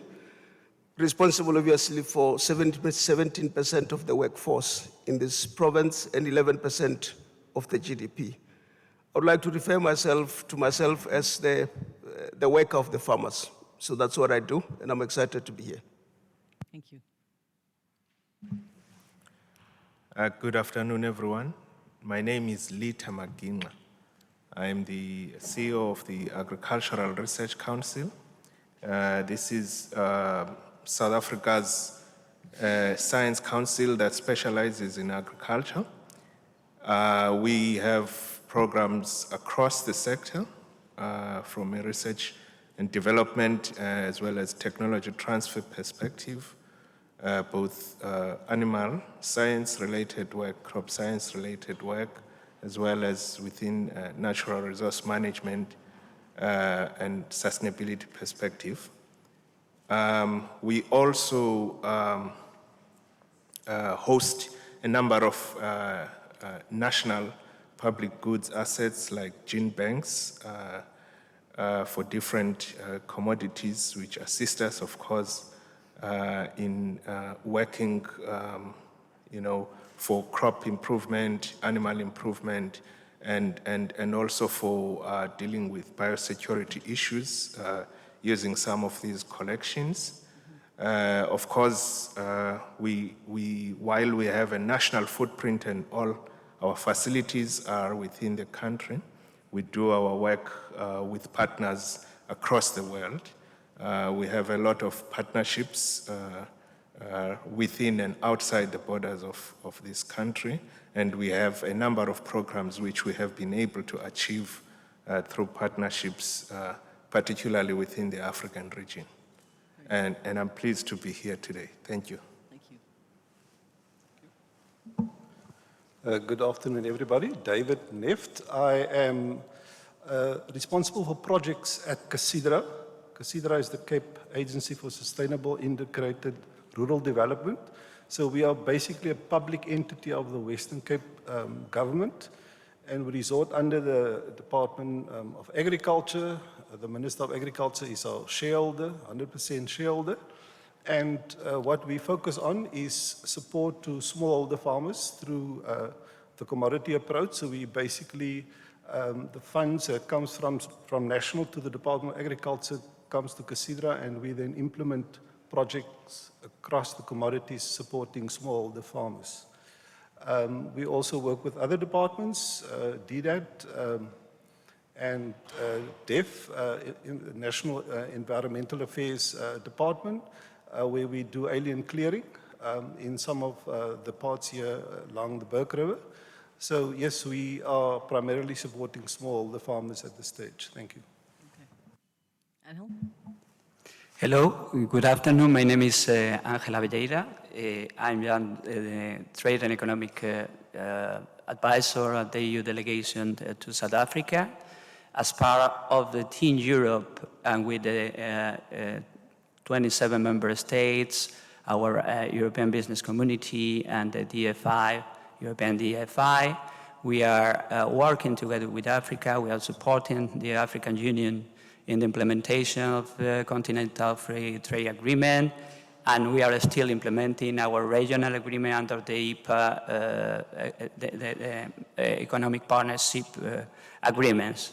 We have several informal plans for dialogue, regular dialogues with our counterparts in Africa. For example, we can speak about our SADC IPA agreement. We have two sectoral dialogues, one for the Special Committee on GIs, Wines and Spirits, and the other under the Article 68 of cooperation in agricultural issues. And in addition, we have a more open and informal dialogue with our counterparts in terms of specific issues as the ESPs, the technical requirements or the trade remedies, that they are really extremely important for the agricultural sector. Last but not least, I will just say that we are working in the cooperation of development with our counterparts in projects of the mutual interest, but also in projects of the interest of our partner. I'm happy to be here. Susan, thank you. Thank you. So the question that we have to face today and we want to get the answer to is, have economic conditions changed positively for smallholders and in startups? So if we work down this line, yes or no, and if it's a yes, then how have you seen that happen? How have you seen economic conditions positively impact smallholders?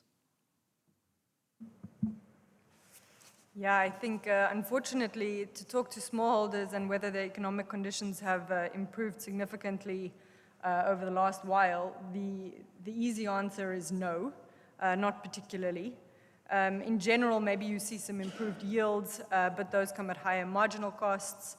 And in general, farms are not becoming more profitable in a way that makes it better for the smallholders that are working with them or on those farms.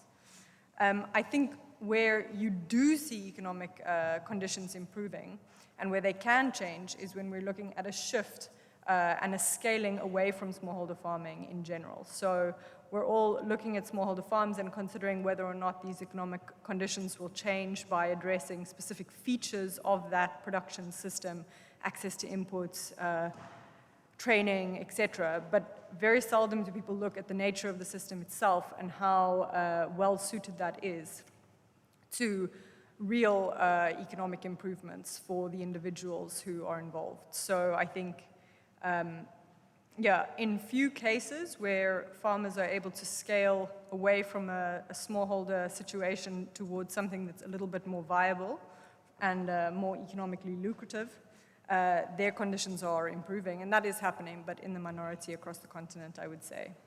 Okay, thank you. Yeah. Grace? I agree with Steffi in terms of economic conditions improving. There have been major setbacks for smallholder farmers. Can you list those? What are the major setbacks? So one of them, of course, being access to finance. Of course, they require input finance, asset finance for them to actually grow and scale, just like mentioned, because for them to uplift their communities, increase their input and income, then they would need to scale.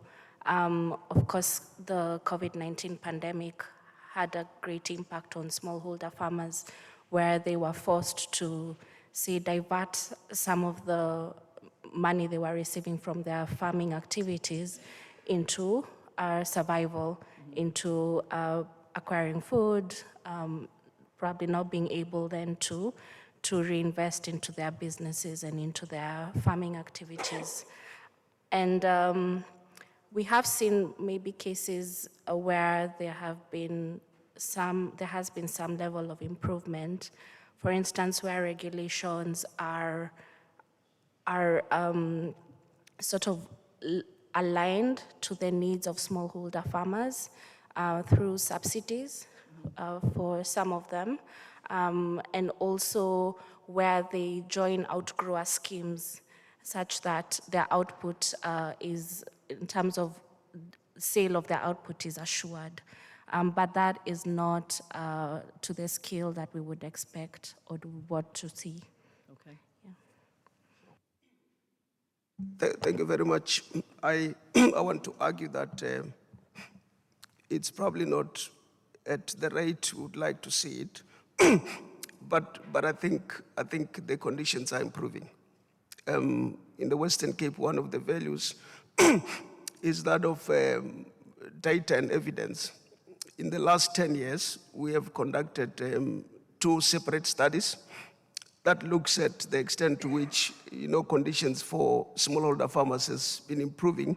The first study about 5 years ago told us that the performance of smallholder farmers against 39 indicators showed us that they were performing at 62%. 5 years later, which was in 2019, indicated a 72% a success rate. So it may not be the rate at which we want to see it, because I think my colleagues referred to access to funding, which is a big issue. We've got limited resources, but I want to believe that based on the evidence that we have, there are some signs that things are beginning to change. But key to the changes that we are seeing is the fact that in the Western Cape here, we've created an ecosystem of support, whereupon, and I think a colleague earlier spoke about a dual agricultural system in the country, and we are beginning to say we want to see one agriculture, whereupon smallholder farmers are beginning to join forces and join hands with their commercial counterpart. They're bringing about issues of mentorship, but also access to markets, which is very key to the improving of the conditions around which they're able to do business. So I want to argue that based on the evidence we have, probably not at the rate we want to see it, but there are indeed some inroads in terms of smallholder farmers beginning to graduate and entering into the commercial scale and playing meaningfully into the economy, including their ability to even export some of their produce. Thank you very much. Dr. Letha?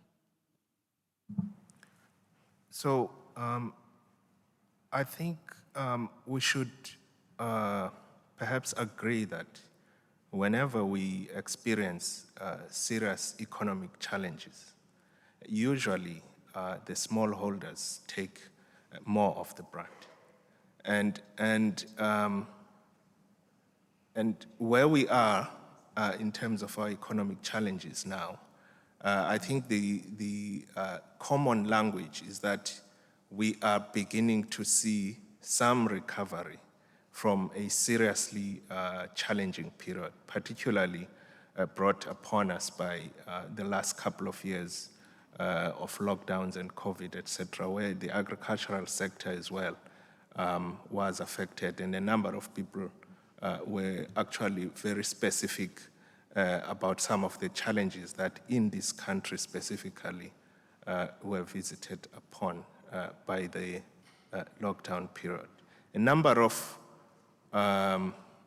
smaller players in different industries, and you can go across the industry, were seriously affected, and some have not been able, the smaller players have actually not been able to recover, while those who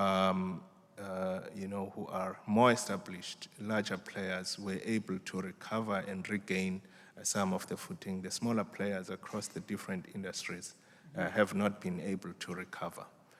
And therefore, that's why it's important that we have to talk about programs that are targeted at smallholders when we talk about how we respond to the general economic conditions. And we do have some of those programs within our space of research and development and technology transfer across the different subsectors.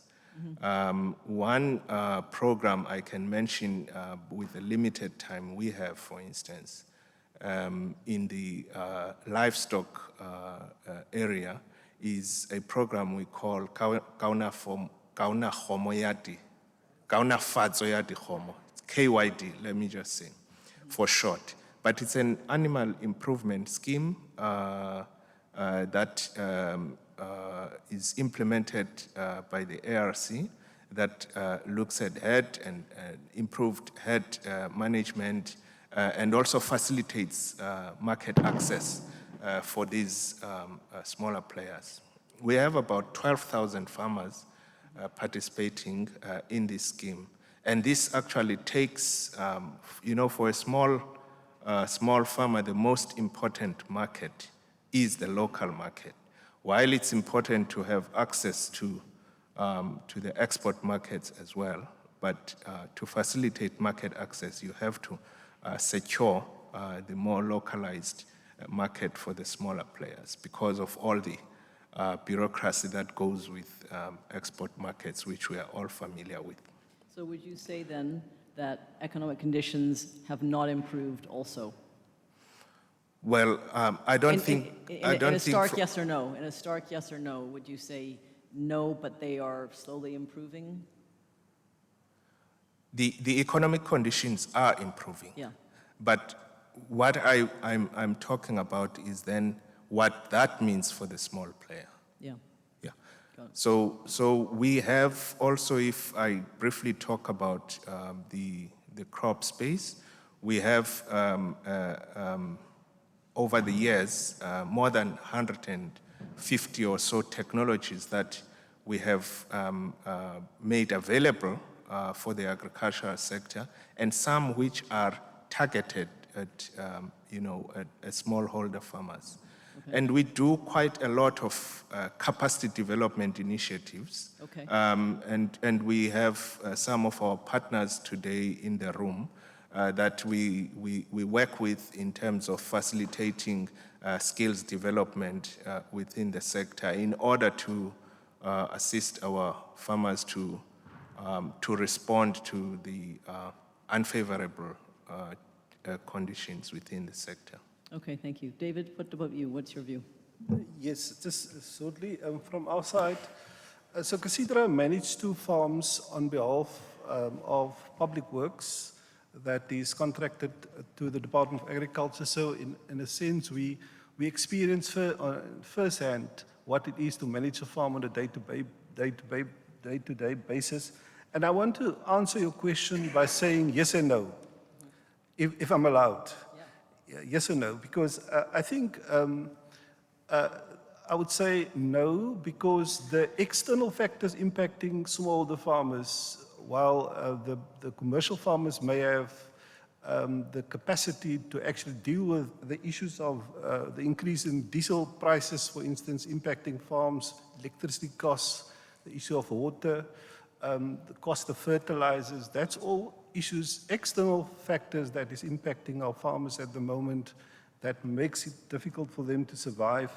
From our side, we've got a unit for technical assistance, and what we see through that unit when we do work for farmers in terms of technical issues, EIAs and issues around water, we see the issue of red tape in government, the whole thing of turnaround time when there's issues that we raise with government departments, plans that we submit to municipalities.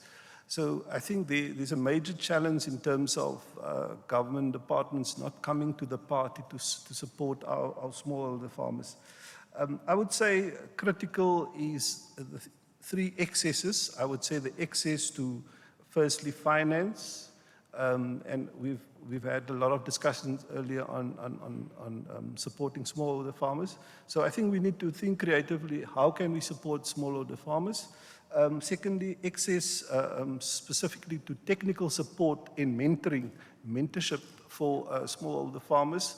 A lot of the smallholder farmers that we work with, they were previously workers on that farm. Now there's a workers' trust, and they then move up and become the owner of the farm. And now they don't have the networks that the white farmer had previously. And what we found that networks is often the issue and the challenge for smallholder farmers. And of course, the access to market remains a challenge, and it was referred to earlier. Perhaps lastly, we do bookkeeping services for 43 farmers. We call it the Financial Record Keeping Services. Again, it's funded through the Department of Agriculture.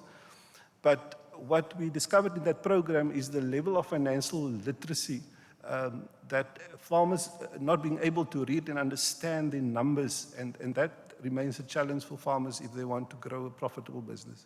Thank you. The element of financial literacy is a theme that's come up so often in the last 3 days, and it is something that requires real attention because there should be some kind of training schemes or something that uplifts this environment so that there is a much higher level of basic financial literacy. Otherwise, it's going to be very problematic for smallholders to grow their businesses. Angel? Thank you, Susan. I would like us to speak from the perspective of the trade relations with Europe. I would say, and specifically with South Africa, because we are now in South Africa, I would say that since the implementation, the entering force of the agreement in 2016, the bilateral trade has yearly grown by 11%. I would say that in 2021, it was the first time that South Africa reached a surplus on trade with the EU. The trade of the EU, the South Africa with the EU, especially in exports, are more diversified than with the rest of the partners. In terms of the agriculture situation, I would say something similar, even more, because it's not 1 year, but it's just 2 consecutive years where South Africa has a surplus in bilateral trade with the EU. So from my point of view, in terms of trade and in terms of Europe, the conditions are not bad. Saying that, I will also point that this economic partnership agreement has a specific importance when we talk about the development of regional and global value chains. And because we have, of course, an asymmetric offer or access to market, we have flexible rules of origin, we have also the possibility to accumulate with other EPA SADC countries and other countries in the region. And we have the most important thing, a stable and predictable and legal framework to drive our bilateral relations. And from this point of view, what I think is the critical point is how the small players, specifically the small farmers, can jump into the value chains. This is what I will point on that. Okay. McKinsey has made a great paper, actually. They wrote a paper 2 years ago, and they focus very strongly on the power of smallholders to uplift the continent. It's a really good read. I'm sure many of you have seen it, but I think it's an excellent read. And it's a bit of a mind shift from this previous view of commercial farms are going to save us all to smallholders are going to save the continent. They are absolutely the foundation stone of this continent, and they need to be supported. And they referred to cooperatives and to shared management and to access to market and how to collaborate, because this cooperation is going to be really vital to uplift the smallholder community and to allow it to flourish. What do you think are the best opportunities, or the clearest opportunities, or the ones that you would like to see to help that happen, to help that flourish, this sector flourish? Yeah, I think nice that you mention a paper by McKinsey, because I can tell you about a paper by Bain, who talk about farmer-allied intermediaries, and these are the kind of SMEs that I think this panel is also trying to highlight. These farmer-allied intermediaries are, first of all, providing the access to market that many people have mentioned here. They're providing aggregation, they're providing sometimes access to finance, etc. But what's needed for these farmer-allied intermediaries or SMEs in the agricultural sector to be successful and, hopefully, to change the lot of smallholders towards something that's more economically viable and profitable for those farmers, is perhaps more discrimination in terms of, trying to find farmers where there is high potential, trying to work with farmers where there's high potential. we mentioned ecosystems of support in the past, and those ecosystems of support related to smallholder farmers have generally been towards smallholder farmers with the greatest need, rather than towards smallholder farmers with the greatest potential. And there's almost a disproportionate value placed on those with the greatest need against those with the greatest potential. Of course, when we're talking about these enterprises that also need to be commercially viable themselves, that need to have positive books and so on, they have a great requirement for their suppliers, the farmers that they work with, to be successful, to be able to scale, to become more efficient. And so I think that this is the leverage point, and this is when we're talking about the missing middle and all the finance that's been kind of described in the preceding days, where the opportunity lies. Yeah. What do you think, Grace? What are the opportunities?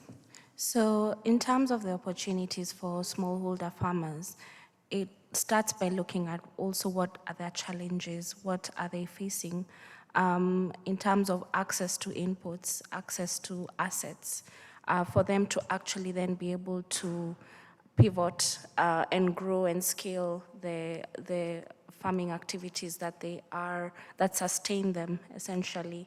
So I know it may sound like a broken record, but all these need funding, so access to finance, but also creating that awareness and knowledge for them through capacity building. So it's not only financial literacy, but also that business support for them to understand you can actually improve your output if you use this type of fertilizer, or if you invest in this type of assets to then, make your yield faster. And then also access to markets. Some of them may not actually be aware of where they could sell their products, and that's where outgrower schemes come in, aggregators, partnerships. So there's a lot that can be done, and even as we design programs, for those of us who are in that decision-making process, design it with the smallholder farmer in mind. What do we want? Do we want 8 years after your program, the smallholder farmers you were trying to reach are in the same situation that they were in 8 years ago? No. And again, like has been mentioned by some of the colleagues, there are all these economic conditions that affect all sectors, but agriculture is affected even worse. Okay. So how then do we deal with that? And one of the things that, for instance, our program has managed to do is, because of the length, that adaptability. The challenges smallholder farmers were facing 8 years ago are not the same ones they're facing now. So we needed to be adaptable. We needed to, for instance, during the pandemic, we came up with a COVID-19 recovery and resilience window, and that supported SMEs that were supporting smallholder farmers. One of the things that they were able to do was retain jobs. So without that funding, they would have had to let go of their employees. That would have affected the communities. They were able to continue production, to continue buying from the smallholder farmers. So that adaptability is also really important in this sector for those of us who are in the position to make those decisions. Yeah, great, thank you. Drimbelli, go ahead. I can see you struggle with my name, Mukhale. Sure. Look, 3 things for me. I think one, government is the biggest consumer of agricultural products. And I think what we're doing in the Western Cape is to work on creating access to government markets by smallholder farmers. I think that's number 1. Number 2 is also accepting the informality. Many times we want to deal with formal businesses. And I like the study you referred to, because we believe in that informal businesses are actually carrying the most potential in terms of jobs and growing the economy. So the message we're preaching in the Western Cape together with municipalities is for them to accept that not every business will become a formal business. In other words, in a building and stuff like that. So municipal planning must be such that it creates platforms for informal traders. Here I'm talking about smallholder farmers and so on. But not only them, smallholder farmers, also subsistence farmers. Because we have seen during COVID the extent to which they supported local economy. Because the surplus they produce, they're able to sell, but also ensure that there's a healthy food system. Thirdly, is the issue of access to training, extension services to ensure that those farmers are supported correctly. I mean, David referred to financial record keeping programs. We have an opportunity on the African continent to ensure that smallholder farmers are supported to understand that they are running businesses. Because agriculture is a business. And somebody said if agriculture fails, nothing else will come right. So we all have a duty to ensure that smallholder farmers are supported to understand that they're running big business and not just bogus stuff. It's real business that needs to be supported. So I thought I must just reflect on this. Which is why I thought it was good on day one when one of the people that asked a question said, this is a misnomer. It's actually not a smallholder farmer. It's a smaller farmer. It's a smaller commercial farmer. It's not a smallholder, and it's not subsistence. But anyway, Dr. Letha? Indeed. And in this country, I think... Put your mic a little closer. Sorry, in this country, we've had this running battle with how do you call this category of farmers, whether it's smallholder, it's small scale, it's emerging, etc. But I think we have some kind of understanding generally who we are referring to. And I think the general, list of requirements, that you need to support these resource-poor farmers that, are working on limited, resource base. We'll touch on some of the things that colleagues have already mentioned. We'll touch on finance, we'll touch on access to technology, access to markets, etc.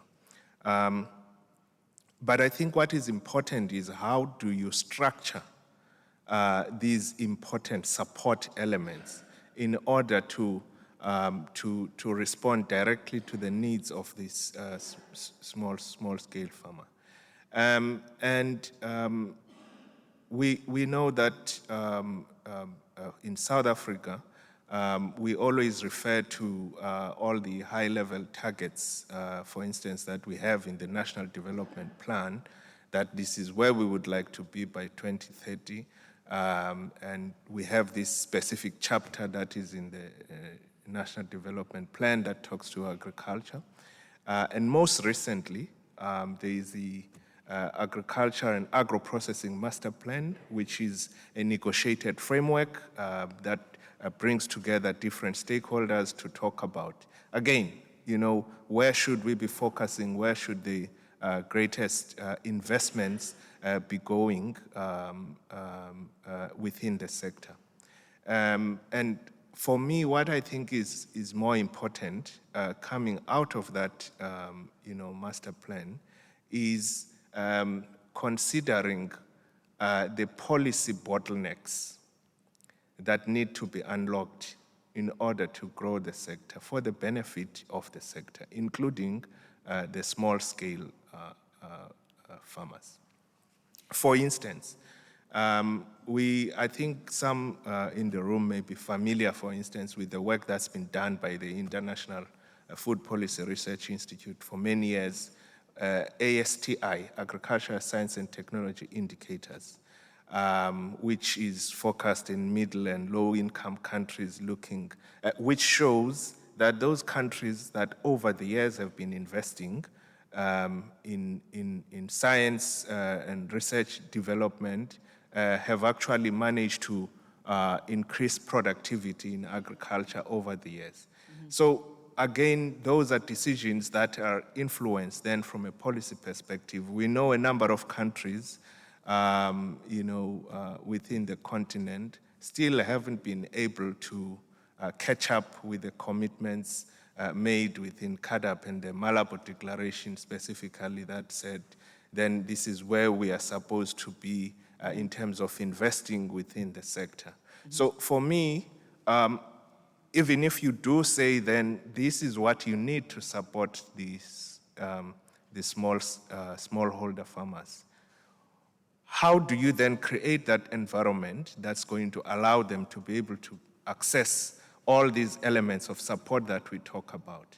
Well, the themes are the same. I mean, yes. There's a repetition of the same theme, which is access to markets, technology, finance, all of the same themes that we've heard before with regard to actually many aspects of what we've talked about in the last 3 days.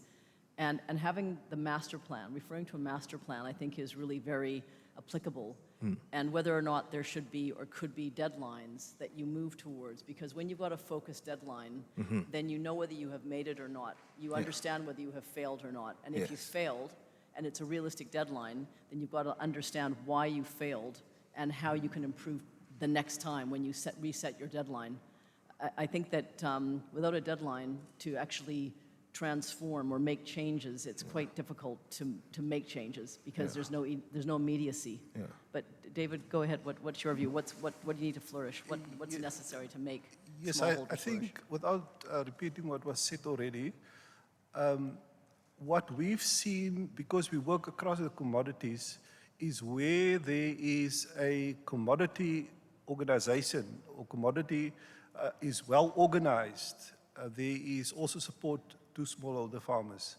And where there's an absence of a commodity organization, there's a challenge. And so as supporting commodity organizations, I think is critical and key to actually help smallholder farmers, because a strong Grain SA, there's different of these commodity organizations, but they then can then support smallholder. So I think that's for me key.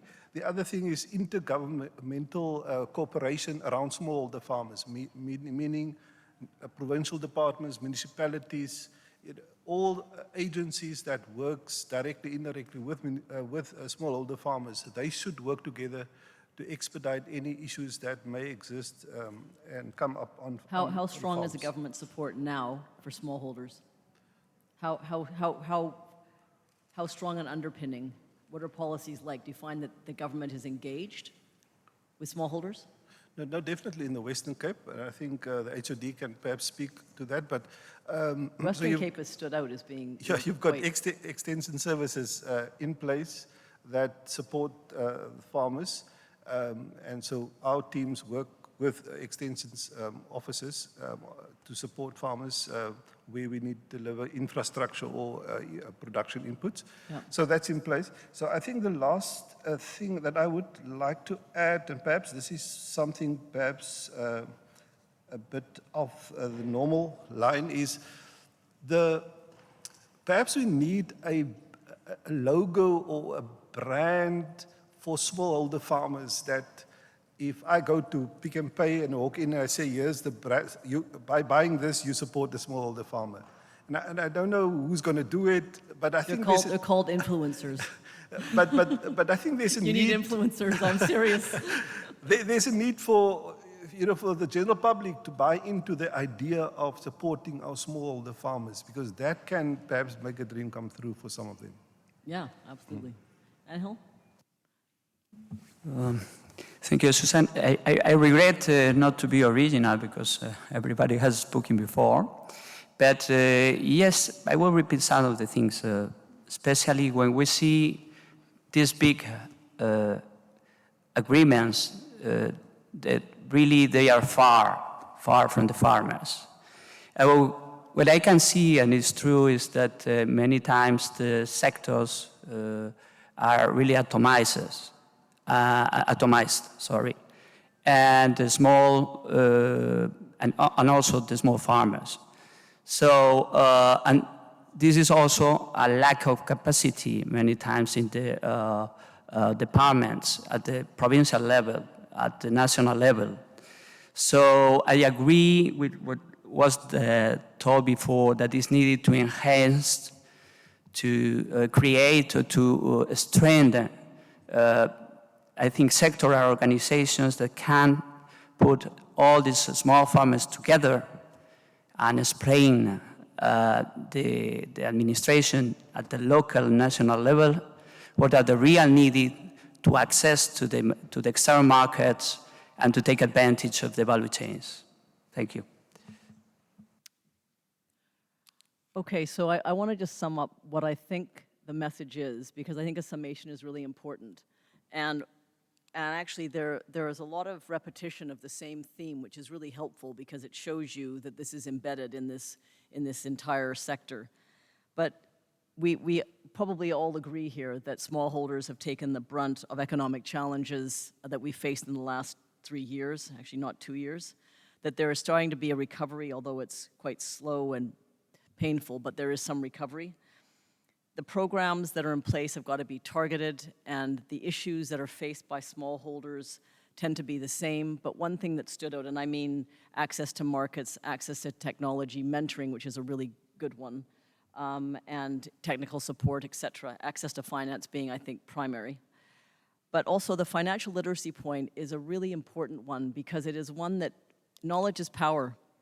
And it would be frightening to not have that knowledge and to be able to equip smallholders with appropriate knowledge to be able to understand their books and understand how to create value in a more efficient way, I think is really basic to the success of this sector. And finally, I think that I raised in fact, you, Dr. Letha, raised the master plan with dates, and I think that's actually also very helpful. But at the end of the day, what we're looking at is trying to franchise the disenfranchised and trying to create critical mass in a cohesive whole. I think one of you referred to the ecosystem that is created, and I identify with that because I think that's really valuable, creating these ecosystems. But I think we have to close here. I've just been told that this is the end, but I wanted to make sure we summarized it, and thank you very much, panel, for your insights. Thank you. Thank you.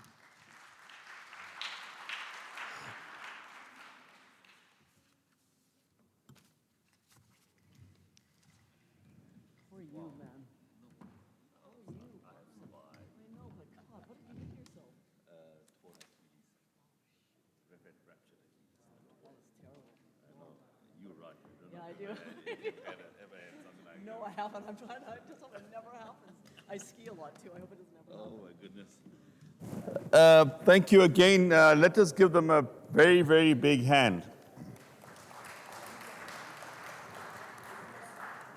And I don't want to delay what has been a very long and successful Indaba by spoiling it with saying too many words. And in fact, Sue pretty much wrapped up everything.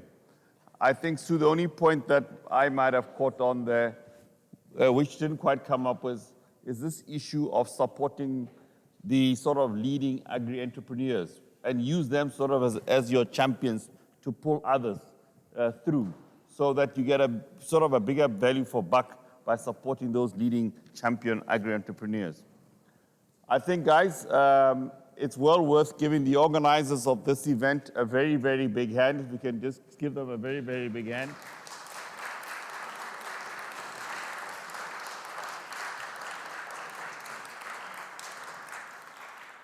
I equally think it's due and fitting to give the sponsors and everybody who's made a contribution again to this organization a very, very big hand.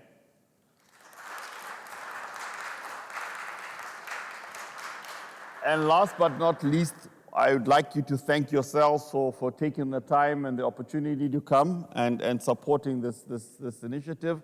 I think we are on the right path, but there's clearly a lot still to be done.